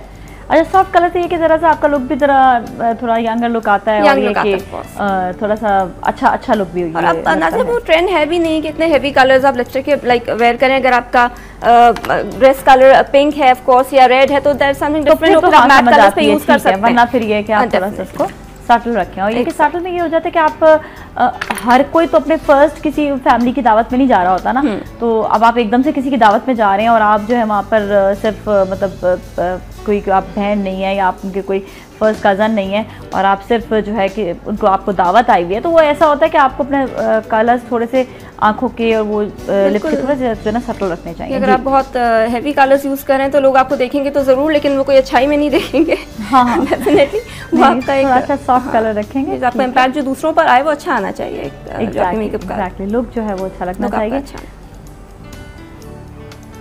ऑलराइट, ये देखिएगा कलर जो है आउटलाइन हमने बर्गेंडी में रखी थी, इसे कवर कर रहे हैं। ठीक है,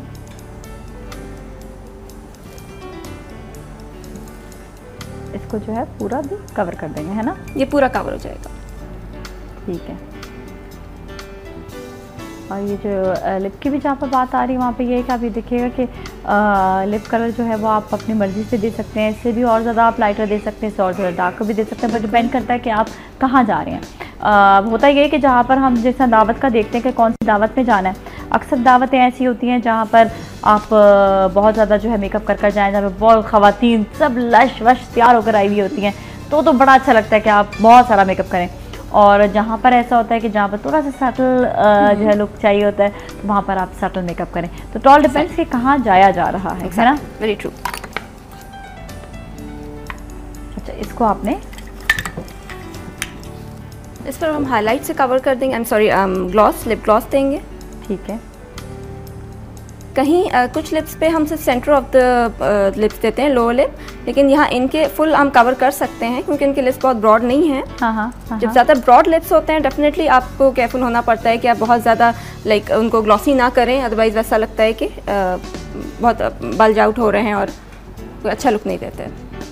ठीक है, और इस पर कि आप अगर लैशेस यूज़ कर रहे हैं तो फिर ज़रूरत नहीं होती कि आप ज़्यादा मस्कारा लगाएं। अगर आपका आपने लैशेस नहीं यूज़ किए तो फिर आप मस्कारा ठीक करके लगा सकते हैं। और हम लिक्विड लाइनर का भी यूज़ बता देते हैं किस तरह से किया जा सकता है। ठीक है, ये भी आप क्या लगा रही हैं? ये लिक्विड आईलाइनर नॉर्मली जो हमारे यहाँ लोग यूज़ कर रहे होते हैं। हाँ, जो नॉर्मली खवातीन के हाथ में जो है ना ये एडजस्ट हो जाता है। बिल्कुल, अब ये देखिए लिक्विड आईलाइनर है, ये आराम से लग जाता है, खवातीन के लिए बड़ा अच्छा रहता है ये, क्योंकि ये लगाने में बड़ा आसान होता है, लगाना आप इसको भी डायरेक्ट इसको लगा सकते हैं। एग्जैक्टली, बिल्कुल बहुत अच्छा, बहुत सॉफ्ट लुक। और इस तरह के आपने जो सिल्वर कलर्स भी दिए हैं, आप जो है जी हमारी दोस्त तैयार हो गई हैं जाने के लिए दावत में, है ना? जी बिल्कुल, तो बिल्कुल रेडी है ये जी। एक इनके इयररिंग्स में पहना देती हूँ। बस फिनिशिंग जो है वो बड़ी ज़रूरी होती है कि फिनिशिंग जो है वो कर दी जाए। और अब ये देखिएगा ये आज का जो है पार्टी मेकअप बिल्कुल तैयार है और आप घर पे इसको अप्लाई भी कर सकते हैं। बहुत सी ऐसी चीज़ें होती हैं जो आपको घर पे यूजुअली जो है ट्राई करनी होती है ताकि ऐसा हो कि जी बिल्कुल जो है ये अच्छा भी लगे और मेकअप जो है सटल भी मेकअप हो जाए। आप मेकअप में बैठ सकते हो, उठकर बैठ जाओ और ये आगे से कवर भी ताकि हम कंप्लीट लुक भी देखते जाएं और साथ साथ आपके खूबसूरत सी बालियाँ जो आपको पहनाई जा रही हैं इस वक्त। तो समीरा आपको बहुत प्यारी सी, वेरी प्रिटी वैसे by the way, very nice earrings. और ये है कि आपका कंप्लीट लुक देखें, सिर्फ हम बात ये नहीं कर रहे होते कि आपका जो है सिर्फ कपड़े अच्छे पहने, आपने जो है मेकअप अच्छा कर लिया, ज्वेलरी का भी बहुत काम होता है कि ज्वेलरी भी अच्छी होनी चाहिए। और ये जो है आप देखिएगा पूरा लुक में, हमें खड़े हो जाए तो और अच्छा लगेगा, है ना? हाँ, खड़े होकर भी दिखा दें। तो समीरा आप इधर आके बैठ सकती है मेरे साथ, आप थोड़ा सा आगे आ जाओ। हाँ समीरा आप बैठ जाओ मेरे साथ। अच्छा, अब ये देखिएगा कि कंप्लीट कपड़ों के लुक के साथ और फुल मेकअप, और मेकअप देखें इनका थोड़ा सा सटल मेकअप है, स्माइल होनी चाहिए आपके फेस पर, तैयार हुई हैं, अच्छी लग रही हैं। और अच्छा, बालों का भी बड़ा कंट्रीब्यूशन होता है। लोग अक्सर ना बड़े बिखरे हुए बाल बना लेते हैं बाहर जाते हैं, थोड़ा सा ये कि बाल बंधे हुए हों, लड़कियों को एक कॉन्शियस है थोड़ा सा होती है इस बारे में कि बाल बंधे हुए नहीं हो, हम बड़ी उम्र के लगेंगे, ये क्यों? बिल्कुल, हालांकि ऐसे बहुत से स्टाइल्स हैं जो लड़की इजीली कैरी कर सकती हैं ऑफ कोर्स, बल्कि मुझे ऐसा लगता है कुछ ऐसे स्टाइल्स होते हैं जो आपको और अच्छा लुक देते हैं, एलिगेंट लुक देते हैं बहुत ज़्यादा, है ना? बिल्कुल, तो ये देखिएगा ये थोड़ा सा एलिगेंट लुक है इनका जो आ रहा है। और इस लुक के साथ जो है ये आप देखिएगा कि इनका अपना जो एक स्टाइल है वो भी नज़र आ रहा है।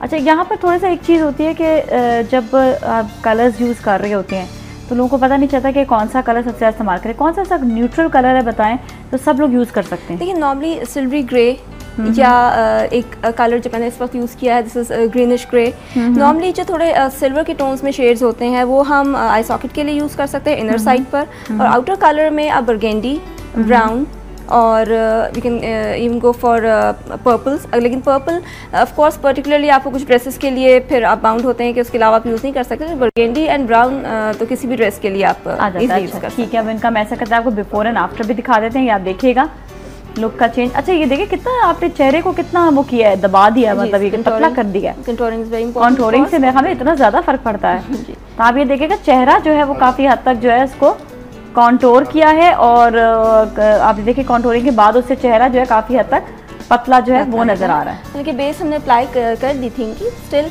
कंटूरिंग बहुत इंपॉर्टेंट होती है। ऑफ कोर्स अगर आपने सही की हुई है तो कंटूरिंग ही आपके फेस को प्रॉपर्ली शेप करके दिखा सकती है, और वो बिगाड़ भी सकती है अगर गलत कंटूरिंग कर दी जाए तो। ठीक है, सही है, तो काफ़ी अच्छा लगा। और आज का जो मेकअप था वो नाज़रीन आपने भी देखा कि बेसिकली यही है कि जो पार्टी मेकअप होता है उसको आपने जो है किस तरह से सटल रखना है, और आप जो है हर जगह पर उसको किस तरह से अप्लाई कर सकते हैं। और दूसरी चीज़ ये भी आ जाती है कि आप जब भी अपने जो है मेकअप करें उस पर थोड़ा सा पहले अप्लाई करते रहें, ट्राई करते रहें। ज़रूरी नहीं आप कहीं दावत में जा रहे हैं तो ही फर्स्ट टाइम आपने ट्राई किया और एक्सपेरिमेंट किया। थैंक यू सो मच, बहुत बहुत शुक्रिया। इसके साथ ही नाज़रीन चलेगा अगले सेगमेंट की तरफ। आप लोग कहीं ना जाए, हमारे साथ ही रहेगा। सलाम पाकिस्तान।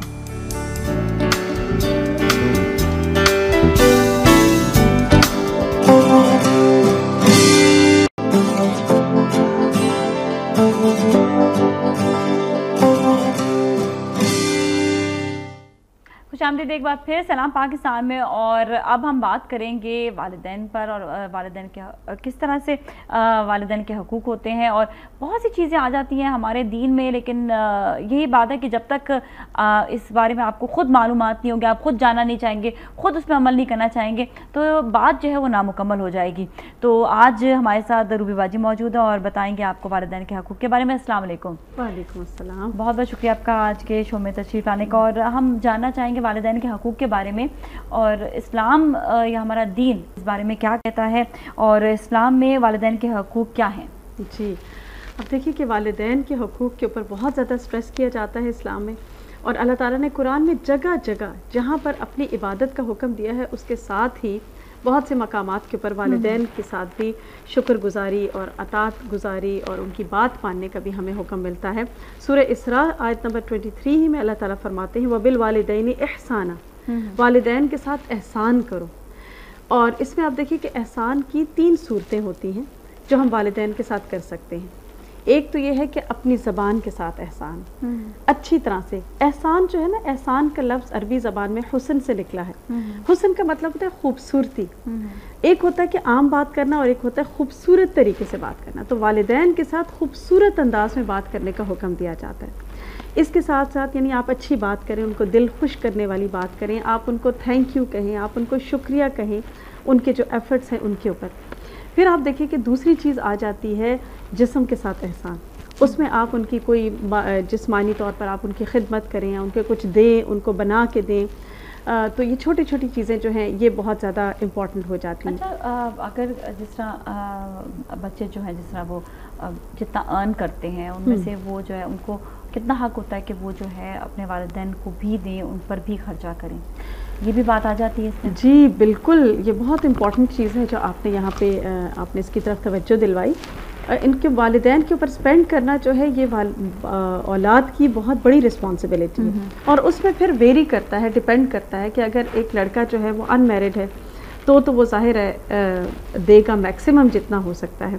लेकिन अगर उसकी शादी हो गई है, फिर उसके अपने बच्चे हैं, उसकी अपनी रिस्पॉन्सिबिलिटीज़ हैं, तो उसके साथ साथ उनको देखते हुए फिर वो वालिदैन को भी उसमें से देगा। वैसे तो ये आता है कि औलाद का माल जो है वो वालिदैन ही का माल है, वो उसमें से जितना चाहें ले सकते हैं। लेकिन फिर एक ज़ाहिर है वालिदैन भी इतने नहीं होंगे कि वो ये देखें कि एक बेटे की इतनी रिस्पॉन्सिबिलिटीज़ हैं और इतना उसको स्पेंड करना है, उसके बावजूद वो अनड्यू डिमांड्स करें, तो उसमें देखते हुए कि वो अपनी पहले बेसिक नीड्स को देखे, अपने बीवी बच्चों की ज़रूरत को वो देखे, और फिर उसके बाद जो है वो अपने वालिदैन के ऊपर भी जितना खर्च कर सकता है उतना ही ज़्यादा उसके लिए अजर और सवाब है। अच्छा। जितना ज़्यादा इसमें खर्च कर सकता है। और इसके अलावा ये भी कि वालिदैन के साथ मतलब बात करना जिस तरह से होता है, उनसे किस तरह से बात की जाए। बिल्कुल, उनसे बहुत अच्छी तरह से बात की जाए। और हमें मिलता है कि सहाबा कराम जो थे वो बहुत एहतराम और इज़्ज़त का मामला किया करते थे अपनी यानी अपने वालिदैन के साथ, अपनी वालदा के साथ। हज़रत अबू हुरैरा रज़ियल्लाहु ताला अन्हु जो थे उनके बारे में मिलता है कि वो जब भी मिलते थे तो दुआ दिया करते थे वालदा को कि अल्लाह ताला आपके ऊपर अपनी रहमतें और बरकतें नाजिल करें, और फिर वालदा भी खुश होकर उनको दुआ करती थी। तो ये छोटी छोटी चीज़ें हैं जो माँ बाप का दिल खुश कर देती हैं। एक शख्स ने आप सल्लल्लाहु अलैहि वसल्लम से पूछा था कि वालिदैन पर औलाद की क्या ज़िम्मेदारी है, तो फरमाया कि वालिदैन तुम्हारे लिए दोज़ख हैं और वालिदैन ही तुम्हारे लिए जन्नत हैं। यानी अगर तुम उनकी बात मानते हो, उनका दिल खुश करते हो, तो दुनिया और आखिरत दोनों जन्नत बन जाएंगी। बिल्कुल। लेकिन अगर उनको नाराज़ किया तो ये दुनिया जो है इसमें भी सुकून नहीं होगा और चैन नहीं होगा, और आखिरत में भी सुकून और चैन नहीं होगा। जी। अच्छा, यहाँ पर बात आती है, जिस तरह हकूक़ की बात आती है, जब जो है लड़के की या लड़की की शादी हो जाती है तो फिर उनके अपने वालिदैन के साथ कैसा सलूक होना चाहिए, क्या इसमें दीन क्या कहता है इस हवाले से, और कितना मतलब उनके ऊपर जिम्मेदारी जो है वो क्या उतनी ही रहती है या कम हो जाती है, इस हवाले से भी कुछ बताएं। जी, अब आप देखें कि इसमें फिर लड़की और लड़के में फ़र्क है। यानी एक लड़का जो है उसको तो बैलेंस आउट करना है। यानी अगर एक तरफ उसके घर की अपनी उसकी शादी हुई हुई है तो उसके बच्चे हैं, उनको भी देगा, लेकिन उसके साथ साथ अपने वालिदैन की ज़रूरत को भी पूरा करेगा। अगर वो ज़रूरतमंद हैं, उनके पास नहीं है, तो वो उनकी ज़रूरत को भी पूरा करेगा, इक्वली देखेगा, बैलेंस आउट करेगा। लेकिन अगर एक लड़की है जहाँ तक, और इसके साथ साथ बाकी भी है, जैसे टाइम का देना है, बाकी चीज़ें हैं, उनको बीमार है तो उनको डॉक्टर के पास ले जाना, उनका ख्याल रखना, हर लिहाज से ये उसकी मेजर रिस्पॉन्सिबिलिटीज़ में से आता है। लेकिन अगर एक लड़की की जहाँ तक बात है कि जब एक लड़की की शादी हो जाती है तो फिर उसकी थोड़ी सी इस हवाले से थोड़ा कम हो जाती है ज़िम्मेदारी, कि फिर उसके ऊपर सबसे बड़ी ज़िम्मेदारी जो है वो अपने शौहर की है। यानी सबसे ज़्यादा हक उसके ऊपर उसके शौहर का है। अगर तो शौहर इजाज़त देता है कि वो अपने वालिदैन के साथ मिले, उनकी ज़रूरत पूरी करे या जैसे भी करे, तो वो लड़की कर सकती है जितना उसको वो अलाउ करता है। लेकिन उसके आगे अगर एक शौहर नहीं चाहता कि वो अपने उसकी बीवी जो है वो अपने पेरेंट्स के साथ मिले या अपने बहन भाइयों के साथ मिले, तो फिर उस लड़की को भी नहीं, ये चीज़ उसके लिए जायज़ नहीं है कि वो अपने शौहर की मर्ज़ी के बग़ैर वो उनसे मिले। जो लोग नाफरमानी करते हैं उन लोगों को क्या क्या सज़ा दी जाती है और दीन इस हवाले से क्या कहता है? अब देखिए कि बहुत एक हदीस है जो बड़ी सख्त हदीस भी है इन अ वे, कि आप सल्लल्लाहु अलैहि वसल्लम ने फरमाया कि जन्नत की खुशबू जो है वो 100 साल तक आती है, और 100 साल का लफ्ज़ है या 1000 साल का लफ्ज़ है, कुछ इसी तरह ही है इस वक्त में सही। तो उसमें आपने फरमाया कि जो वालिदैन का नाफरमान होता है उसको ये खुशबू नहीं आती। यानी जन्नत में जाना तो बहुत दूर की बात है, लेकिन अगर एक शख्स अपने वालिदैन का दिल दुखाता है, उनको रिस्पेक्ट नहीं देता, उनको इग्नोर कर देता है, उनसे मेल जोल नहीं रखता, तो वो जन्नत में जाना तो बहुत दूर की बात है, उसको वो खुशबू भी नहीं आएगी। इस हवाले से तो ये एक बहुत बड़ी बात है कि जिसकी तरफ देखने की ज़रूरत है, क्योंकि अमूमन अब देखें कि अल्लाह ताला अपने हुकूक तो माफ़ कर देता है, वो चाहे तो माफ़ कर दे, लेकिन बंदों के हुकूक जब तक बंदे नहीं माफ़ करते वो नहीं होते, और खुसूसन वालिदैन। और एक और हदीस में ये भी पता चलता है कि बाकी जितने आमाल हैं अल्लाह ताला उनकी सज़ा तो चाहे दे दे या माफ़ कर दे, लेकिन वालिदैन के साथ जो शख्स उनका दिल दुखाता है, उनकी नाफरमानी करता है, तो अल्लाह ताला उसको दुनिया ही में मरने से पहले वो सज़ा दे देते हैं। अच्छा, मतलब ये सज़ा जो है उनको वहीं दुनिया में ही मिल जाती है। अच्छा, लोग एहसास नहीं करते, किसी को कोई सज़ा मिल रही होती है ना, कोई एहसास नहीं करता कि उसकी सज़ा है। अब ये को कैसे जानेगा कि यहाँ पर उसने ये मतलब गुनाह किया है जिसकी वजह से उसको सज़ा मिल रही है, लोग लापरवाह हो जाते हैं इस मामले में। बिल्कुल, बस उसमें यह ना कि ज़मीर का जिंदा होना बहुत ज़रूरी है। एट टाइम्स हमारे अंदर घंटी बज रही होती है, हमें पता चल रहा होता है, लेकिन हम उसको सुला देते हैं कि नहीं था पक्के, ये बात नहीं है, ऐसे नहीं है, ये ऐसे ही है, हम तावीलें दे देते हैं। तो जब ज़मीर सो जाता है तो फिर इंसान को कुछ समझ ही नहीं आता। कहते हैं ना कि हर वक्त तौबा करनी चाहिए ताकि कहीं पर कोई भी गुनाह अगर सरजर्द हो रहा है अनजाने में या जानबूझ के भी, तो कम से कम ये कि तौबा करने से ये चीज़ धुल जाए। और लेकिन उसमें भी ये वालिदैन का मामला एक ऐसा है कि सिर्फ अपनी तौबा से नहीं ये मामला हल होगा। अच्छा, जब तक कि वालिदैन से आपने माफ़ नहीं करवाया, नहीं मांगी। हाँ, तो ये मैंने सुना भी था कि जब भी कोई परेशानी आ रही हो तो जाकर सबसे पहले अपने वालिदैन से माफ़ी मांगनी चाहिए कि ऐसा ना हो कि उनके साथ नाफरमानी हो गई हो और जिसकी वजह से जो है वो इतनी तंगी आ चुकी हो। बिल्कुल बिल्कुल, और दिल ही एक तरह से बेचैन हो जाता है, सुकून इंसान का लुट जाता है, तो वो एक इंडिकेशन होती है कि ये क्या वजह है। और ये भी देखा जाता है नाज़िया कि वो लोग के जो ख़ुद अपने वालिदैन के साथ अच्छा सलूक नहीं करते, उनको तंग करते हैं, आगे जाके अल्लाह ताला इस तरह से उनको ये सज़ा देता है कि उनके बच्चे फिर उनको वो रिस्पेक्ट नहीं देते, उनका ख्याल नहीं रखते, उनसे मोहब्बत नहीं करते, तो ये भी एक सज़ा की किस्म होती है। सही है, बिल्कुल सही, बिल्कुल सही है। अच्छा, यहाँ पर उन लोगों को सज़ा मिल रही है, तो ये आखिरत में जाकर जो है इनकी क्या पहुँच होती है, क्या पकड़ होती है? आखिरत में जाके भी मिलेगी सज़ा, यानी वो तो दुनिया का एक हिस्सा है, दुनिया में मिल गई वो तो एक हिस्सा है, लेकिन उससे बड़ा हिस्सा आखिरत में जाके मिलेगी उनको सज़ा। और अल्लाह ताला एक और जगह पता चलता है कि अल्लाह ताला ऐसे शख्स की तरफ देखना भी पसंद नहीं करता, बात भी पसंद नहीं करता उससे करना कि जो अपने वालिदैन। अच्छा, यहाँ पर डिफरेंशिएट बच्चे किस तरह से करें? क्योंकि जानना जरूर, अक्सर बच्चे कहते हैं नहीं हमारी वालिदैन ने हमारे साथ इस तरह बात की तो हमने ज़रा सी ऊंची आवाज़ में बात कर ली तो क्या हुआ, या फिर ये कि हमारे वालिदैन ने हमारे साथ हमें कौन सा इतना दिया कि हम जो है उनकी इस तरह से इज्जत करें। तो वो इस तरह से डिफरेंशिएट करने लग जाते हैं और वो अब मतलब यहाँ पर खुद ही अपनी बनाई हुई लोगों की बातें होती हैं, तो वो अपने आप को खुद ही जजमेंटल हो जाते हैं। यहाँ पर बताएं कि इस सूरत में उनको क्या करना चाहिए, और अगर वालिदैन में से कोई एक भी गुस्से वाला हो तो उसको क्या करना चाहिए? देखिए, वालिदैन के बारे में तो ये मिलता है कि चाहे वो कितना गुस्सा करें, चाहे वो कुछ भी कहें, कुरान में भी आता है ना कि उनको उफ तक ना कहो, कुछ भी ना कहो।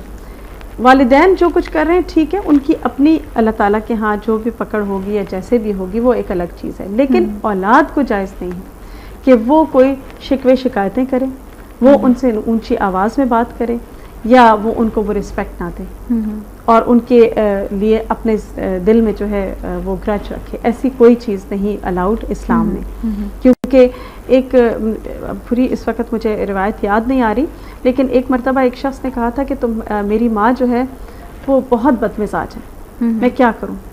तो आपने फरमाया उससे अच्छा सलूक करो। फिर उसने कहा कि नहीं मेरी वो बहुत बदमिजाज है, आप नहीं जानते हो बहुत बदमिजाज है, तो आपने फरमाया उससे अच्छा सलूक करो। फिर आपने फरमाया कि क्या उस वक्त तो वो बदमिजाज नहीं थी जब उसने तुम्हें 9 महीने अपने पेट में रखा, उस वक्त तो बदमिजाज नहीं थी जब उसने इतनी तकलीफ़ें तुम्हें बर्दाश्त की, तो अब वो तुम्हें बदमिजाज लगती। तो ये भी बात होती है ना कि एज के साथ साथ इंसान बूढ़ा हो जाता है, इनसे मोहब्बत और प्यार से सलूक करना चाहिए। ऐसा ना हो कि आपके इंसान से खुद कोई गलती हो जाए जिसकी वजह से गुनाह की तरफ चला जाए। चलिए यहीं पर ही हम ब्रेक लेंगे, ब्रेकअप में मिलेंगे, कहीं ना जाए।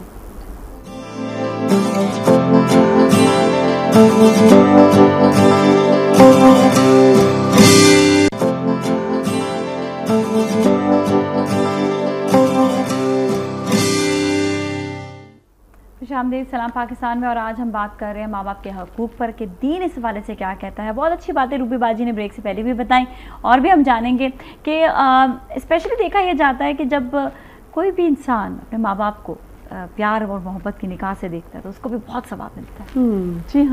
जी हाँ, बिल्कुल यही होता है कि माँ बाप को एक निगाह प्यार की मोहब्बत की निगाह देख से डालना जो है उसमें भी बहुत ज़्यादा अजर और सवाब है। क्योंकि एक हदीस में आता है कि किसी ने पूछा या आपने फरमाया था कि अगर कोई शख्स अपनी माँ के ऊपर एक दफ़ा मोहब्बत की नज़र डालता है तो उसको एक हज मकबूल का सवाब मिलता है, एक हज का सवाब मिलता है माँ बाप को एक मोहब्बत की नज़र डालने से।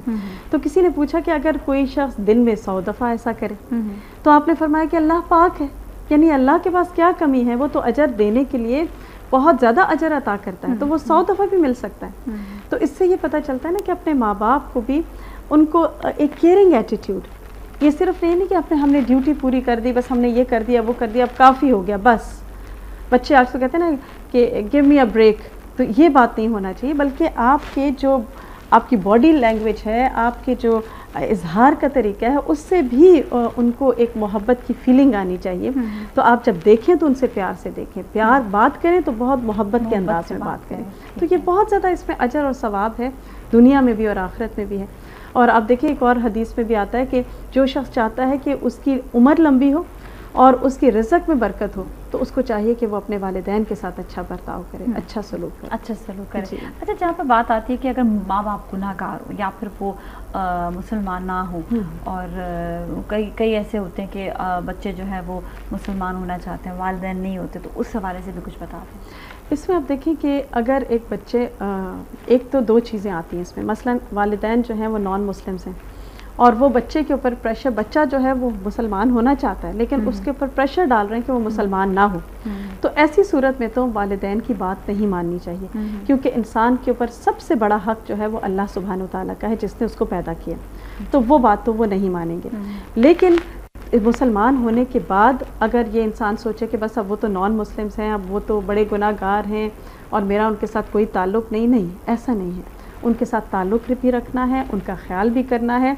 एक मरतबा हज़रत अस्मा रज़ी अल्लाह ताला अन्हा जो थी, उनकी वालदा मुशरिक थी, नॉन मुस्लिम थी, तो वो मिलने उनसे आई, तो उन्होंने पूछा कि मैं उनके साथ कैसा बर्ताव करूँ, तो आपने फरमाया कि उनके साथ अच्छी तरह से हुस्न सलूक करो। तो नॉन मुस्लिम्स भी अगर होती हैं पेरेंट्स, तो उनके साथ भी अच्छा बर्ताव करना चाहिए। ये देखा गया है कि एट टाइम्स जब बच्चे थोड़ा सा जान लेते हैं, नॉलेज उनको हो जाती है दीन की और वालिदैन को अभी नहीं पता, तो वो उनके साथ बदतमीज़ी शुरू कर देते हैं। आपको तो यही नहीं पता, आप तो ये नहीं, आप ये चीज़ बड़ी गलत कर रहे हैं, आप तो वो चीज़ बड़ी गलत कर रहे हैं। हमारा लहजा भी ऐसा हो जाता है, टॉन्टिंग हो जाता है और ऐसा होता है कि उनको दुख और तकलीफ़ देने का। तो ऐसा नहीं करना चाहिए। हम उनको बताएं, समझाएं, लेकिन बहुत मोहब्बत के अंदाज से, जिसके अंदर रिस्पेक्ट भी हो, केयर भी हो, तो ये सारी चीज़ें जो हैं फिर फ़ायदा भी देती हैं। अच्छा, ये कि कुछ भी हो जाए लेकिन वालिदैन के सामने जो है ऊंची आवाज़ से बात करनी, चाहे इंसान जितना मर्जी पढ़े। क्योंकि अक्सर आपने ये बात बड़ी अच्छी बताई कि ये आपने दीन के हवाले से तो बताया अक्सर बच्चे बहुत ज़्यादा पढ़े लिखे हो जाते हैं जो वालिदैन ही पढ़ाते हैं उनको, बिल्कुल, तो उसके बाद वो उनको ऐसे उनके साथ रवैया हो जाता है जैसे आपको तो कुछ पता ही नहीं है, आप तो जानती नहीं, और अक्सर अपने बच्चों से भी दूर करने लग जाते हैं उनको। जी बिल्कुल, ये बहुत अच्छी बात है। अब देखिए ना, हालांकि वो भूल जाते हैं कि वो जो इतनी बड़ी कुर्बानियाँ उन्होंने दी, उनको बड़ा करने में, उनको पढ़ाने में कितनी मेहनत की, कितनी सेक्रीफाइसेस दी, वो सारी भूल जाते हैं और ख़ुद को बड़ी चीज़ समझते हैं। और ये जो आपने बात की कि अपने बच्चों को दूर करने लगते हैं, ये बहुत इंपॉर्टेंट बात है। और हमारे सोसाइटी में और हमारे कल्चर में ये चीज़ बड़ी पाई जाती है कि अगर अपने दिल में कोई नफ़रत है या कोई ऐसी चीज़ है तो वही ट्रांसफ़र हो जाती है आगे बच्चों में, फिर बच्चे भी उनको उस निगाह से देखने लगते हैं। तो हम सिर्फ माएँ हम ये सोचें कि अगर हम ऐसा कर रही हैं तो हम खुद भी गुनाहगार हो रही हैं और अपने बच्चों को भी गुनाहगार कर रहे हैं। जो हमें मुकम्मल नज़र आ रहा है वो यही आ रहा है कि वालिदैन के साथ नो मैटर व्हाट आप अच्छा सलूक करना है, उनके साथ जो है उसने सलूक के साथ साथ उनका हर तरह से ख्याल भी रखना है। अच्छा, जहाँ पर वालिदैन में से कोई एक भी बीमार हो जाए तो उनके साथ यही है कि उनका मतलब ख्याल 100% रखें। लेकिन जो बच्चे इन बातों को इग्नोर करने लग जाते हैं, वो वहाँ पर जो है खुद ख्याल रखने की बजाय कुछ आया रख लेते हैं ना, नर्सेज रख लेते हैं, इस हवाले से भी कुछ बता दें।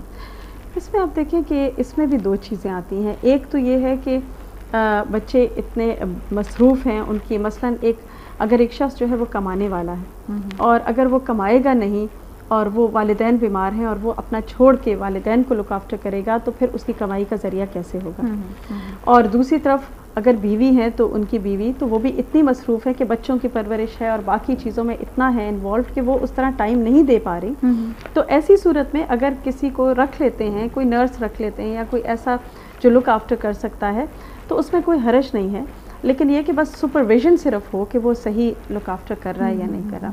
लेकिन अगर टाइम है इंसान के पास और सब कुछ मौके भी हैं, उसके बावजूद सिर्फ इंसान लेजीनेस की वजह से इंसान कहता है कि मैं ना करूं, और मैं किसी और के ऊपर डाल दूं, तो ये फिर दुरुस्त चीज़ नहीं है। सही है। अच्छा, इसमें माँ बाप का कितनी बड़ी जिम्मेदारी आती है कि क्योंकि ज़्यादा तो माँ बाप परवरिश करते हैं, तो ये कितनी बड़ी जिम्मेदारी होती है कि वो खुद भी जो है तो हुस्न सलूक करे अपने वालिदैन के साथ भी, और अपने बच्चों को भी इसी चीज़ की तरगीब दें। तो यहाँ पर उनके ऊपर कितनी जिम्मेदारी आती है कि वालिदैन के हकूक़ के बारे में बच्चों को बताएं? बिल्कुल, बहुत ज़्यादा इनके ऊपर रिस्पॉन्सिबिलिटी है कि वो अच्छी फीलिंग्स रखें खुद भी, और बच्चों से भी अच्छी बात करें ताकि बच्चों के अंदर भी ये चीज़ आए। और एक चीज़ और भी इसमें है कि वालिदैन को भी थोड़ा सा इसमें उनका भी एक रोल आता है इस हवाले से कि जब बच्चे छोटे हों तो वालिदैन को भी चाहिए कि वो अपनी पूरी रिस्पॉन्सिबिलिटी पूरी तरह से अदा करें। आज जैसे कि हमारी सोसाइटी हो गई है और हर कोई इतना बिज़ी है, मसरूफ़ है, तो इसमें क्या होता है कि हम अपनी चीज़ों में इतने मसरूफ़ हो जाते हैं कि जो हमारी मेजर रोल है, जो हमारे बच्चे हैं, हम उनको वो टाइम नहीं दे पाते, चाहे वालिद हो चाहे वालदा। और उस वक्त जब आप बच्चों को, जब उनको ज़रूरत होती है और जब आप टाइम नहीं देते, तो एक वक्त आता है कि फिर जब आपको ज़रूरत होती है तो वो बच्चे भी वहाँ पे मौजूद नहीं होते।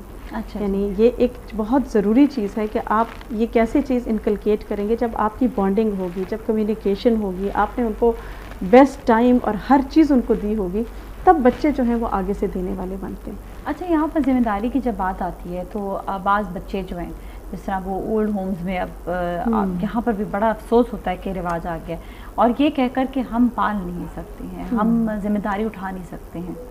ये बहुत ही अफसोस की बात है। ये वेस्ट का कल्चर था जो हमने पता नहीं क्यों ले लिया।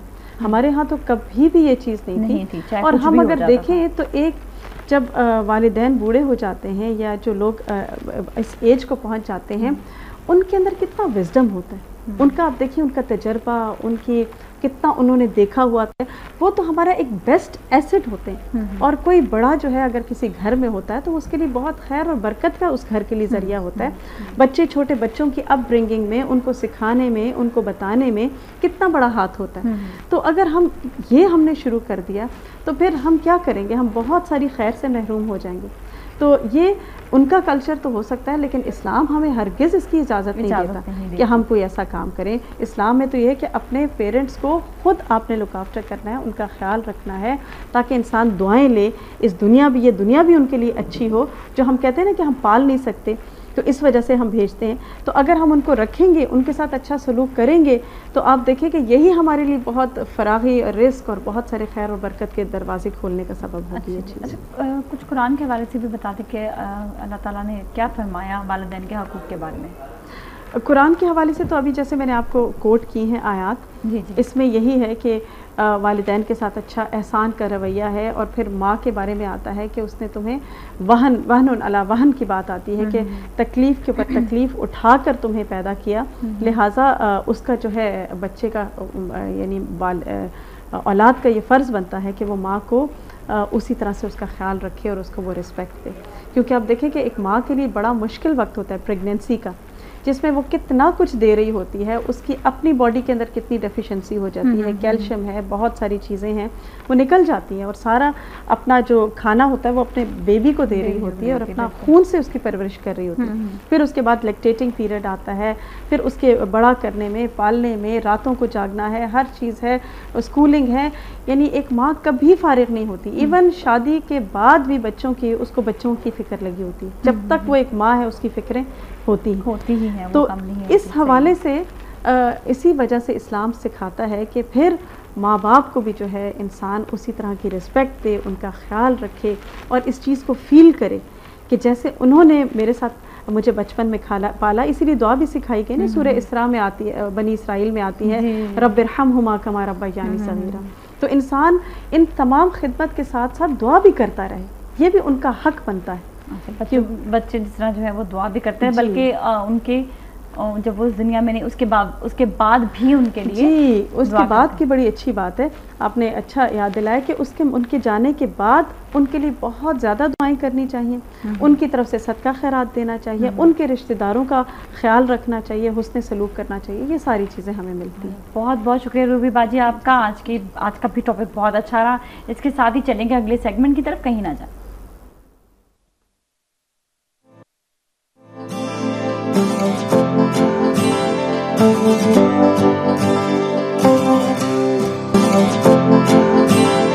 Thank you.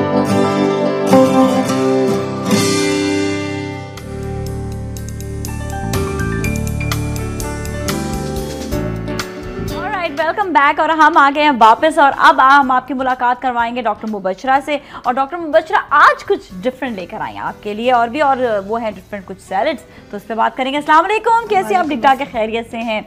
अच्छा, हम बड़ा अच्छा लगता है कि जब लोगों को पता हो कि वो क्या खा रहे हैं, क्योंकि लोगों को अक्सर पता नहीं होता कि वो क्या खा रहे हैं, क्या खाना चाहिए और क्या खाना चाहिए, सबसे इम्पोर्टेंट चीज़ ये है। तो खैर हम बात करेंगे आज जो यहाँ पर आपने इंग्रेडिएंट्स बहुत सारे रखे हुए हैं और आप क्या बनाने वाली हैं, पहले उस पर, उसके बाद फिर हम लोगों को बताएंगे कि क्या क्या खाना चाहिए, क्या क्या ग़िज़ाइयत उनके लिए बेहतर है। जी जी। अच्छा, मेन प्रॉब्लम काफ़ी लेडीज़ को होती है कि हम जो डाइट प्लान फॉलो कर सकते हैं, स्पेशली वेजिटेरियंस का, तो उनको ये पता नहीं होता कि सैलड्स बनाते किस तरीके से। और अगर मैं कहूँ कि बिकम अ वेजिटेरियन तो वो उसमें गोभी एंड ऑल सारी चीज़ें आ जाती हैं। तो आई वुड रादर से कि भाई अगर सैलड्स बनाना सीख लो तो it will be much easier to follow it. अच्छा, जब कह रहे हैं कि वेजिटेबल खानी है, सैलेड खाना है, तो फिर उसकी आप कह रही हैं कि उसमें कुछ स्पेसिफिक वेजिटेबल्स होती हैं जो खानी बिल्कुल बिल्कुल अच्छा, स्पेसिफिक, सही है। क्योंकि हम डाइट प्लान को बहुत कम फॉलो करते हैं, इसी वजह से वो मोमेंटो यानी ख़त्म हो जाता है। जब अगर बोलें कि भाई आपको एक हफ्ते तक सिर्फ सब्जियां खानी होती हैं तो बड़ी कंफ्यूजन होती है कि भाई हम घास फूस कैसे खा सकते हैं एक महीने तक, इट्स इम्पॉसिबल। सो बेसिकली ये बनाना आना चाहिए कि हम सैलड को किस तरीके से फ्रूटफुल प्लस न्यूट्रिशनल वैल्यू से बनाएं ताकि वो मज़ेदार भी हो, प्रोलॉन्ग भी कर पाएं। ठीक है, सही। अच्छा, आप बताइएगा कि इसमें हमने क्या क्या डालना है और कौन सा सैलेड बन रहा है। जी ओके, फर्स्ट ऑफ ऑल ये चिक पीस हैं, ऑब्वियसली किडनी बीन्स हैं, मगर ये वाइट किडनी बीन्स हैं मगर रेड सॉस में है, ठीक है। और कॉर्न है, ये बिल्कुल ड्राइड कॉर्न है, इसमें कोई बटर वगैरह नहीं है। And then beetroot, tomatoes, apple, bananas.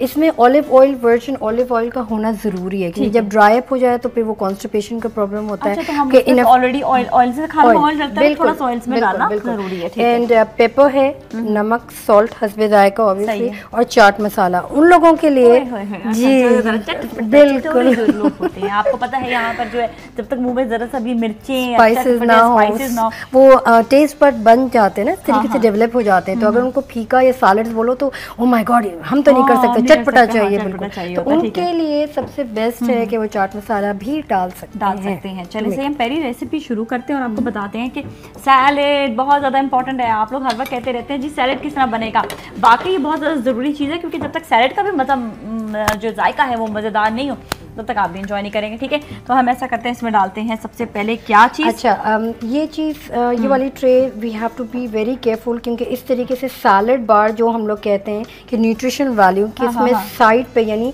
इस तरीके से गोल काटना एंड टू द लॉन्ग, ये बहुत जरूरी है, बहुत जरूरी है। क्योंकि ये क्यों, ये देखिए दो तरह के काटे हुए इन्होंने। बिल्कुल। अच्छा, मैं भी हैरान थी कि ये दो तरह के क्यों काटे। बिल्कुल। और ये जी लेट्स पत्ते ये भी दो तरीके के, एक लॉन्ग बट और एक स्मॉल बट। तो ये एंड अनियंस है round like rings ones and half way ये भी होना लाजमी है। अच्छा, ओके, क्योंकि हम इटालियन सैलड बनाएंगे तो इसमें ये होना जरूरी है। एंड देन ऑब्वियसली कैबेज को हमने बिल्कुल बारीक कर दिया।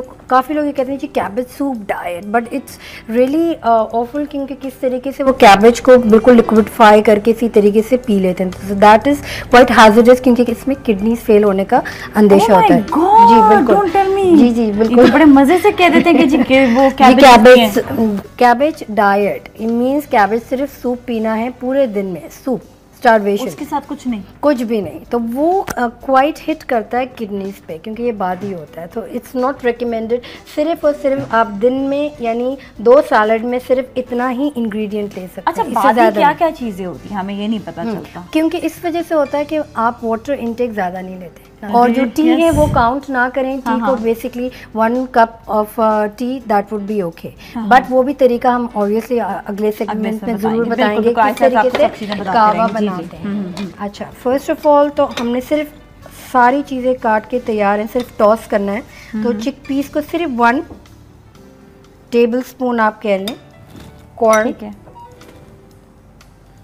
आप 4 टीस्पून, इससे ज्यादा नहीं। अच्छा, सही है, ठीक है। काफी लोग कहते हैं चाट खा रहे हैं, यू नो, डाइट पे सिर्फ चिक पीस, इज इट फैट? नहीं, of course it is fat. अच्छा, तो साथ में आपने क्यूकम्बर्स, कॉर्न भी लेने हैं। ठीक है, थोड़ा सा हमने इसमें आपने ले लिया क्यूकम्बर जो 2 तरह के कटे। 2 तरह के कटे होने का मतलब ये कि सिर्फ स्टाइल के लिए नहीं। फर्स्ट ऑफ ऑल अगर हम क्यूकम्बर्स को सिर्फ गोल काटते हैं, एक हद तक हमें च्यूइंग में प्रॉब्लम होती ठीक है, ठीक जब है। हम स्ट्रेट काटते हैं तो वो हम डिपर्स के साथ भी इस्तेमाल कर सकते खा हैं। सकते हैं। जी, ओके ओके ठीक है। अच्छा इसमें हमने जो है लिया लेटस और ये है अनियन, सिर्फ एक आपने पत्ता लेटस का लिया फिलहाल, ठीक है क्योंकि उसमें हमने गार्निशिंग करनी है, बैक एंड फोर्थ। ठीक है। और ये आ गया अनियन, मतलब आपने अनियन प्याज हमने ले लेना ज्यादा है। लेना है, अनियन ज्यादा लेने हैं, बिल्कुल। ठीक है। और साथ ही कैबेज भी। जी, अब इसको टॉस अप किया। हाँ, हाँ। रूट बीट हमने मतलब विदाउट बॉइलिंग, ठीक है सिर्फ रॉ है, ये काट के स्प्रिंकल करना है। ठीक है। एप्पल आप भी साथ में ले लें। मगर ज्यादा नहीं, यानी 2। अच्छा सिर्फ 2 एप्पल्स लेने हैं, ठीक है। मतलब ये तकरीबन जो है एक एप्पल भी इसमें नहीं, 2 एप्पल जो है तकरीबन सही रहेंगे, ठीक है। अच्छा अब इसमें बनाना वेरी इंटरेस्टिंग। ये 2 बनानास हैं बाय द वे, सो सही है। 1 banana is okay is okay, ठीक है। And then toss it. Toss करना है ये। अच्छा इसको आपने टॉस करें या फिर तो वो चमचा आता है ना बड़ा सा लंबा सा आता है, उससे आप टॉस करें इसको, लेकिन ये कि या फिर आप जो इसको हाथ से करें। अच्छा इसमें आपने डाल दिया हरा धनिया और पुदीना and then toss it again. ठीक है। ओके, देन ऐड लेटस के पत्ते और डालेंगे इसमें। अच्छा लेटस के पत्तों में आयरन होता है क्या? लेटस के पत्ते में बेसिकली B12 है, विटामिन्स, मिनरल्स और सैचुरेटेड फैट भी है, बट इसमें यूजुअली उन लोगों को बहुत ज़्यादा दिया जाता है जिनको हेडेक्स यानी माइग्रेन्स की प्रॉब्लम। ओह ओके, उन लोगों के लिए बहुत बहुत ज़्यादा ठीक है, ठीक है, सही है। नाउ हमने थोड़ा सा यानी स्प्रिंकल कर लिया कॉर्न का, ठीक है। And that's about it. Then हमने ऐड किया पेपर, ब्लैक पेपर भी ले लेंगे, तकरीबन ½ टीस्पून ना। ये हस्बे जायका थोड़ा वेयर करना है। तो ये कितने लोग खा सकते हैं तकरीबन? Only 1 person। Only 1 person, जो सब डाइट पे। अच्छा इस पे कैलोरीज कितनी होंगी? This one is 150 to 200 calories। अच्छा 150। ओह दैट्स इट, इतना सारा सैलेड लेने के बावजूद? बिल्कुल। हो आप ये देखिए कैलोरीज इसमें कितनी कम है। अगर हम लोग ये अंदाज़ा लगाएं तो हम जो रोटी या हम चावल और साथ में सालन खाते हैं 250 to 300 कैलोरीज ऑलरेडी आ जाती हैं हमारे पास। और इस सैलेड में जो कि ये कि इसमें हर तरह की ग़िज़ाइयत है, इसमें ये कि सिर्फ 150 कैलोरीज। बिल्कुल। और ये है चाट मसाला फॉर दोज पीपल, ठीक है, जिनको प्रॉब्लम है मतलब नमक चटोरे जिन्हें हम कहेंगे। और ये है Italian salad dressing, so shake it up well. ठीक है। और इसमें आप जो है इसको भी आप ऐड कर सकते हैं। वैसे ड्रेसिंग आप जो है बहुत तरह की मिल रही होती है, ये इटालियन ड्रेसिंग है, यूजुअली मिल जाती है मार्केट से, क्योंकि आज इस रेसिपी का नाम है इटालियन सैलेड। इटालियन सैलेड है, जी इटालियन सैलेड है, तो इसलिए आपको जो है ये रेसिपी आपके सामने ही आ गई है, मज़ेदार सी। और ये है कि अगेन जो लोग डाइट करना चाहते हैं या लोग बहुत से ऐसे लोग हैं जो सिर्फ डाइट ही की बात नहीं होती, कॉन्शियस भी होते हैं, अपना वजन घटाने के साथ साथ जो लोग कांस्टेंट भी रखना चाहते हैं, मुझ जैसे लोग, और या मेंटेन रखना चाहते हैं या चाहते हैं कि थोड़ा सा और कम हो जाए, तो उनके लिए सैलेड बहुत अच्छा। वैसे सैलेड जो है तो बहुत अच्छा, लेकिन हम जैसे जो हर वक्त भागने दौड़ने वाले लोग होते हैं उन लोग के लिए क्या होता है? हाँ, उनके लिए आई वुड सजेस्ट कि ये फ्रूट सैलेड बनाएं, जो भी हमारी नेक्स्ट रेसिपी है फॉर दोस्त जो एंटरप्रेन्योर्स हैं, जो वर्किंग लेडीज़ हैं, उनके पास इतना टाइम नहीं होता है। ये same as the vice versa, यानी जेंट सेम हो गया। ये अपने ऑफिस में भी मतलब अगर ये प्रिपेयर कर लिया जाए प्री हैंड नाइट में, टेक्स ओनली 5 to 10 minutes सब कुछ, and then they can have it। Alright, सही है। ये जो है सो ये एक रेसिपी तैयार राइट है, एंड द अदर वन। फिर हम एंड में आपको इनको जो है सर्व भी करके दिखा देंगे प्लेट्स पे कि किस तरह की लग रही है, कैसा इनका लुक आ रहा है। और वैसे तो ये कि यूजुअली कि इसी तरह ही जो है कि आप देखते हैं ना ये बॉल जो आ रहा है, अगर आप इसको नोट करें तो यूजुअली ये इसी तरह ही बॉल में ही इसी तरह रखती हैं। या आप ज़रा सा इसको देख लें तो इसको ज़रा फोकस हो जाएगा कि ये ऐसे ही इनका यही वाला लुक आता है। ये जो लुक है ना इनका, यही वाला इनका लुक आएगा तो वो अच्छा लगेगा। और ये आप देख रहे हैं ना, ये इसी तरह ही रखी जाती है। आप चाहे शीशे के बॉल में रख लें, चाहे इसमें आप खा लें, वो कोई हर्ज नहीं है। लेकिन जो अच्छा जो एक आप ये सोच लें कि जो इसका जो टेस्ट है और जो मज़ा है वो इसी तरह ही सबसे ज़्यादा आएगा। जी जी। अच्छा अब हमने इस पर क्या किया? अब हमने एप्पल एंड टोमेटोज और उसके साथ हमने रेड बीन थोड़ा सा, अगेन लेयरिंग कहते हैं ना, जिस तरह हम इसी तरह लेयरिंग करेंगे। ठीक है। अच्छा ये हम लेयर करके बना रहे हैं? बिल्कुल। इसको टॉस नहीं होगा? टॉस नहीं होगा। अच्छा टॉस नहीं होगा, ये याद रखें कि अच्छा इस सैलेड का क्या नाम है? Basically it's called like a fresh fruit bean salad. हाँ, तो इसके अंदर हमने वाइट किडनी बीन्स डाली हैं। ठीक है, जो हल्के से रेड सॉस के साथ आप उसको हल्का सा हमें केचप और टोमेटो प्यूरी के साथ इसको मिक्स करके आप बना सकते हैं। और साथ ही इसमें हम ऐड करें अनियन। लेकिन ये है पूरा वो लजानिया की तरह नहीं, लेयर जो बन रही है बिरयानी की तरह, तो आप इसको बिरयानी समझ के खाएं। अब हम ये सोचेंगे बिरयानी खा रहे हैं। हाँ, बिरयानी बहुत ज़्यादा स्पाइसेस हो जाएगी। हाँ, स्पाइसेस सही बात है, बहुत ज़्यादा एक्स्ट्रा स्पाइसेस वजन तो नहीं बढ़ाते कहीं? नॉट रियली, बट डिपेंड करता है कि ऑब्वियसली अगर आप किस तरह जा रहा है वो जी इसमें जी क्या रिसर्च है इनटू चाइना के कैंसर सेल्स मरते हैं बेसिकली स्पाइसेस। जो ईस्ट इंडियन है हमारे, ये साउथ इंडियन है, इनके काफ़ी मतलब रिसर्च हुई है इन आयुर्वेदा, जिससे हम कैंसर के सेल्स को तबाह करते हैं।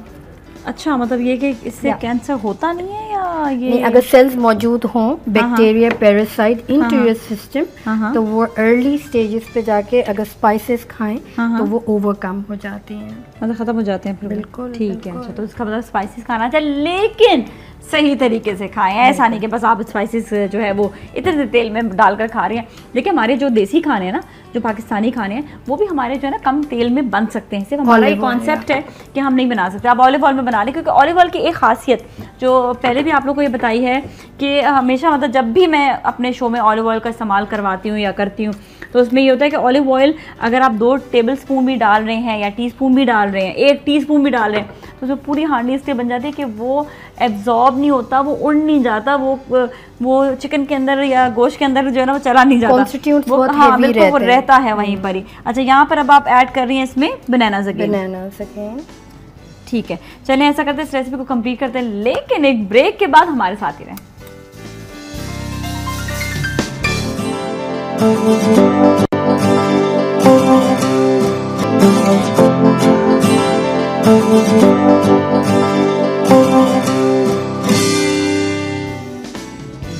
Alright, welcome back. और डॉक्टर मुबशरा हमारे साथ मौजूद है और उन्होंने बड़ा ही अच्छा अभी सैलड बनाया है और दूसरा सैलड जो है वो तैयार हो चुका है। इसमें अब क्या क्या चीज़ें और रह गई हैं ऐड करने के लिए, वो भी ये बताएंगे जी। अच्छा, अभी ऑलिव ऑयल ड्रेसिंग रह गई है। सो बेसिकली हमने पोर करना है पूरे लीव्स पे, ठीक है, ताकि ये ड्राई अप ना हो। अच्छा, ये ऑलिव ऑयल जो है ना, बिल्कुल सही है, ठीक है। अगेन ऑलिव ऑयल की बात हो रही है कि यहाँ पर जो है ये इसको सिर्फ थोड़ा सा डालना है। लोग तो ऑलिव ऑयल भी इस्तेमाल कर लेते हैं और समझते हैं कि जी ऑलिव ऑयल से उनका वजन जो है वो कम हो जाएगा, इतना भी इस्तेमाल करेंगे तो। फ्राइंग में यूज़ कर सकते हैं, yes. And then salt add इसमें करेंगे हम, sprinkle. And then obviously chaat masala for those people जिनको स्पाइसेस पसंद है। ठीक है। अच्छा, सैलड का मकसद ये नहीं होता, अक्सर ख़वातीन घर पे जो बना रही होती हैं वो क्या करती है, मिक्स करके सारा सैलड जो है फिर वो ऐसा ना एक अजीब सा लुक आ जाता है। वो लुक नहीं चाहिए, बल्कि सैलड का भी देखिए, अगर आप यहाँ पर ये नोट करें तो यहाँ पर ये सैलड जो है बिल्कुल इसका एक लुक जो है, देखिए सारी वेजिटेबल्स जो है वो खड़ी खड़ी आपको नज़र आ रही होंगी।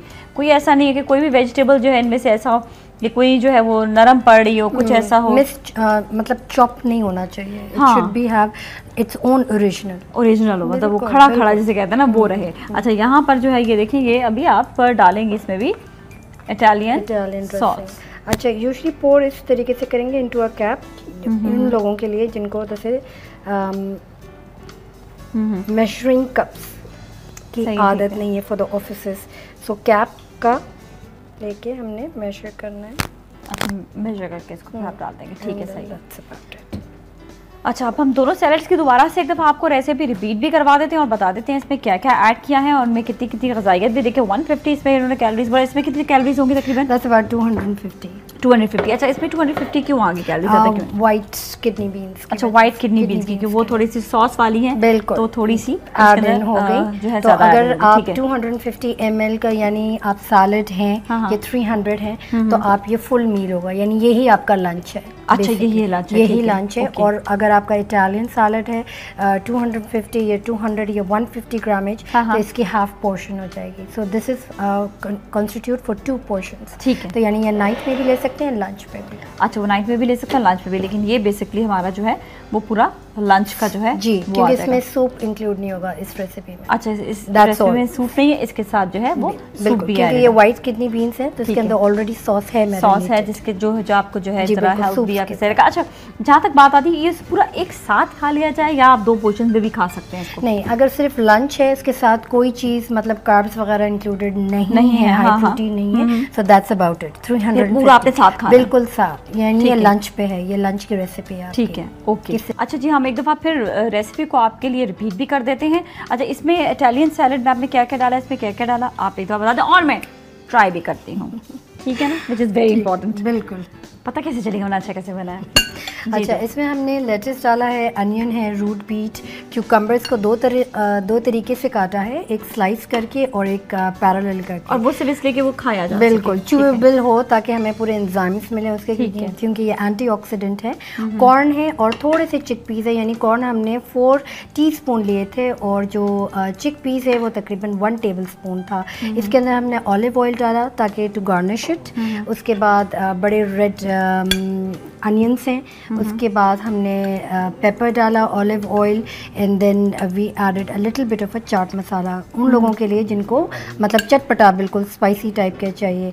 सो बेसिकली ये हुआ हमारा इटालियन सैलड, और फिर ये है रेड बीन फ्रूट सैलड। तो इसमें वाइट बीन्स हैं जो मैरिनेटेड हैं सॉस के अंदर, और इसमें क्यूकम्बर्स हैं, again lettuce, tomatoes, red root beet, little bit है, पार्सले है, और मतलब हरा धनिया और peppermint right, and the bananas, ताकि ये फुल मील हमें यानी सूप का सब्स्टिट्यूट है बेसिकली। सो इसके साथ हम सूप भी ले सकते हैं, सैलड, क्योंकि इसमें इंग्रेडिएंट्स ज़्यादा हैं और कैलोरी वाइज 150 to 200 कैलोरीज हैं। इसके अंदर 250 to 300 कैलोरीज हैं। ओके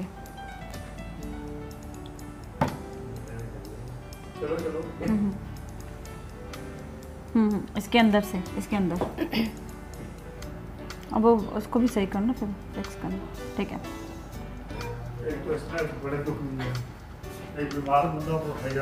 देखिए पूरे इसमें ही चलता रहेगा हमारे,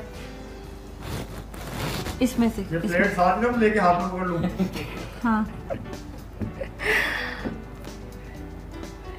ओके, सो इसमें हमने पूरी इंग्रेडिएंट डाल के इसको टॉस नहीं किया, ना हमने स्पून चलाया है। सो एज इट इज हमें वाइट बीन्स के साथ ही लेना है, सैलड्स, क्यूकम्बर्स, एवरीथिंग। इसको टॉस नहीं करना, ना मर्ज करना, ना मर्ज करना। अच्छा अब ये देखिएगा कि इसमें कोई भी ऐसा ही मिक्सिंग नहीं करनी है, ये जोर से हिलाना नहीं है, आराम से इसका जो है ना बस आपने इसको लेयर इसकी बना देनी है। और पर जब आप सॉस डालते हैं ना, जब मतलब इसमें ऑलिव ऑयल जब डाला तो उसमें स्प्रिंकल किया तो वो ऑटोमेटिकली उसका जो फ्रेशनेस है ना वो ज़्यादा हो जाती है। अच्छा दूसरी चीज़ ये कि इस सैलड को भी मैंने टेस्ट किया है, विच इज़ अमेजिंग। ओके, अच्छा आई रियली लाइक जो इटालियन सॉस का जो उसमें जो जरा सा जो हल्का सा फ्लेवर जो आ रहा था ना, जो टेस्ट जो आ रहा था वो बहुत मज़ेदार था। तो आप अच्छा वो ऐसा था कि हल्का सा स्वीट, हल्का सा स्पाइसी, हल्का सा सॉल्टी, और जो है वो पूरा मिक्स करके वो फ्लेवर बहुत इंटरेस्टिंग हो गया है। अच्छा लोग ये डर रहे होते कि सैलड हम खाएंगे तो वो मजा नहीं आएगा। नहीं, तो इसमें काफी मतलब गार्निशिंग का द वे वी प्रिपेयर बहुत ज़्यादा इंपॉर्टेंट है ये सीखना, क्योंकि इसमें ऑलिव ऑयल है, इटालियन है, एंड सिर्फ स्पाइसेस है जो हम लोग रोज़मर्रा घर में इस्तेमाल करते हैं। बट उसके अलावा अगर ये मतलब रीचेबल नहीं है इटालियन, तो इसमें ऑलिव ऑयल के साथ आप लेमन स्क्वीज अप कर लें। अच्छा ड्यू टू द रीज़न आप माशाल्लाह से मतलब एरोबिक्स भी करवाते हो, एक्सरसाइज भी होती है और योगा के भी आप बारे में जानते हो, तो ये बताएं कि ये वाला सैलड जो है आफ्टर एक्सरसाइज कितनी देर बाद खाना होता है? Half an our. Half an our. अच्छा उससे पहले आपने वेट नहीं बढ़ेगा, दैट्स फॉर श्योर। इसके बाद अच्छा बल्कि वो आपका जो कह रहे हैं, हम बात कर रहे थे ना कि कंट्रोल किस चीज से करना चाहिए कि वो जो वेट कम हो, बल्कि इसमें ज्यादा एनर्जी है because we have added corn and chickpeas, so that is little bit of a carb, तो उससे ज्यादा मेटाबॉलिज्म फास्ट हो जाता है because when you have lot of onions basically it's a cider, तो वो काटता है हर एंजाइम्स को। तो जैसे ही हम मील लेते हैं यानी एक्सरसाइज के बाद फॉर हाफ एन आवर, क्योंकि ट्रैवलिंग टाइम है, वाटर इनटेक है, तो it will give you the full meal concept. मतलब आपको कोई हेवी मील नहीं लेना है, सब्स्टिट्यूट यही। ओके। अच्छा डॉक्टर मुबशरा मौजूद हो, इनसे कोई एक्सरसाइज टिप ना लिए जाए तो वो मज़ा ही नहीं आता। तो हम आपको एक तो एक्सरसाइज के बारे में ज़रूर बताते रहते हैं, साथ साथ ये कि आपने ये देखा कि जो सैलड बनाया है इसको घर पे बनाकर इसको खाएं, ज़रूर ट्राई करें। कितने कितने दिन बाद ही सैलड खाना चाहिए, रोज़ खाना चाहिए, इसका क्या सिस्टम होता है? ओके, आपको पता है ना, रोज़ तो फिर आपको पता है पाकिस्तानी खाना ना खाएं तो फिर मज़ा नहीं आता ना, तो वो अनफॉर्चुनेटली करना पड़ेगा, अनफॉर्चुनेटली करना पड़ेगा टू लूज वेट। तो एटलीस्ट 1 वीक का अगर आप फुल आप सैलड लेते हैं और इसमें इंडल्ज करते हैं, खासकर इस वाली रेसिपी में, इटालियन सैलड में, अगर सूप्स का, तो then you lose around 2 or 3 pounds in a week. In a week time. Oh wow. Maybe more than that. अगर मेटाबॉलिज्म बहुत ज़्यादा फास्ट है कि आप रोज ये वाला सैलड खाएं। बिल्कुल, but only 1 week. अच्छा, फिर डिनर पे क्या खाना चाहिए? चले हम लंच पे खा रहे हैं। This is a hard question. Dinner पे आप यही लेंगे, सैलड, एंड उसके साथ इंडल्ज कर लें सूप। अगर देखो वीकनेस हो जाए एकदम से, मैं अक्सर बहुत ज़्यादा काम कर रही थी, लेथार्जिक हो जाती हूँ, आपका दिमाग एकदम काम नहीं करने लगता। मिल्क यस, नहीं, मेरा को मीठा खाने का दिल करता है। उफ, या तो ओके, ये तेरा पजल है। आप योगर्ट में, मैं वो बात करूँ ना जो आप खवातीन सोच रही होंगी, उनके साथ भी होता होगा एकदम से, ओ जी मुझे जी वीकनेस हो रही, जल्दी से चीनी लाओ जी, शरबत बनाओ, ठक ठक ठक एंड ड्रिंक ORS। नहीं, वो तो अलग चीज होती है ना, वो जो शरबत पीना होता है ना, उसका मजा और होता है। नहीं, आप योगर्ट ले लें, उसमें 2 or 3 स्ट्रॉबेरीज को ब्लेंड इन करके उसकी प्यूरी ले लें, दैट विल बी सुपर। मतलब ये कि हम जो है मतलब योगर्ट डिजर्ट हो गया, योगर्ट डिजर्ट, या फिर हम फ्रूट योगर्ट खा सकते हैं। बिल्कुल, बट मैरिनेटेड अगर पहले का हुआ है तो then again it's all carb. तो अगर हम फ्रेश कर रहे हैं, फ्रेश योगर्ट ले लें, 2 or 3 स्ट्रॉबेरीज ले लें, उसमें ब्लेंड इन करके ब्लेंडर से, दैट्स अबाउट इट। वो फिर आप वो बिल्कुल स्मूदी हो जाएगी, and then you can have it, आप पी लें। ठीक है, सही है। फिर अगेन एक और सवाल आया मेरे ज़हन में, मुझ जैसा इंसान जो सारा दिन बाहर काम कर रहा हो, वो क्या करे? Preparation time is only 5 to 10 minutes. That's about it. अगर ऑफिस गोअर है तो then basically you prepare everything from home, यानी होम से या प्रिपेयर करके लंच बॉक्स में आप डाल के ले जा सकते हैं। मेरे ख्याल में मुझे जो जहाँ से मैं मिल्क शेक लेती हूँ, मतलब ये रास्ते से वो अक्सर ले रही होती हूँ ना, तो उनसे मैं दही का लेकर आधा पाव उनको कहूँ दही भी इसमें ऐड करते हैं। Why not? है ना? Why not? बट उसके अंदर इटालियन में अगर आप में दही मतलब पूरा नहीं डालेंगे, सिर्फ थोड़ा बहुत, जैसे हमने ऑलिव ऑयल का किया, दैट्स अबाउट स्प्रिंकलिंग, तो फिर वो जो है वो बिल्कुल अच्छा है, क्योंकि योगर्ट इटसेल्फ अगेन इसमें भी अच्छे खासे एंजाइम्स होते हैं, कार्ब्स होते हैं, तो अगर आप टू मच करेंगे तो ओवरडू हो जाएगा। ओके, सही है, ठीक है। और एक्सरसाइज के हवाले से आप बता दें कि एक्सरसाइज जो है वो स्पेशली उन खवातीन को जो सैलड्स वगैरह खा रही हैं, वो किस टाइप की एक्सरसाइज ज़्यादा करनी चाहिए उनको? एनीथिंग, कार्डियो कर सकती हैं, एरोबिक्स का वर्कआउट है, योगा के लिए तो ऑब्वियसली इज़ वेरी हेल्पफुल, क्योंकि उसमें हम लेथार्जिक फील नहीं होते। काफ़ी लोग कहते हैं कि एरोबिक्स करने के बाद कोई जान नहीं रहती, बहुत थक जाते हैं, तो बेसिकली अगर योगा के बाद हम ये सैलड्स खा रहे हैं तो it will be a plus point. But अगर आपको हैवी वर्कआउट है तो इसके साथ आपका मिल्क होना ज़रूरी है। ज़रूरी, बिल्कुल। ऑलराइट, तो आपने आज ये देखा कि कितनी इंपॉर्टेंट चीज़ें आपको एक साथ बताई हैं, और दूसरा है कि आज सैलड के बारे में स्पेशली बताया जिनको वजन कम करना है। उन्होंने बताया कि अगर आप एक हफ्ते तक ये सैलड खाते रहेंगे, एटलीस्ट आप 2 से 3 पाउंड आप कम कर सकेंगे। जहाँ पर वजन कम नहीं हो रहा होता वहाँ पर एक बात मैं बता दूँ, वहाँ पर कुछ ना कुछ प्रॉब्लम ज़रूर आती है। ये हम डॉक्टर मुबशर से ज़रूर जानेंगे कि वो प्रॉब्लम्स कौन कौन सी होती हैं। हमारे साथ जब भी ये जिस भी शो में मौजूद होंगे उसमें ये सवाल मेरा हमेशा रहता है कि आप लोग जो अपना टेस्ट ज़रूर कराया करें, और हार्मोनल इम्बैलेंस हो जाते हैं, बहुत सी अच्छी वजूहात होती हैं, लेकिन जो आपको बातें बताई जा रही हैं वो अपनी ज़िंदगी, अपने लाइफस्टाइल में रखें ज़रूर। इसके साथ ही आज के लिए इतना ही, आपसे फिर मुलाकात होगी, अपना बहुत ख्याल रखिएगा। सलाम पाकिस्तान।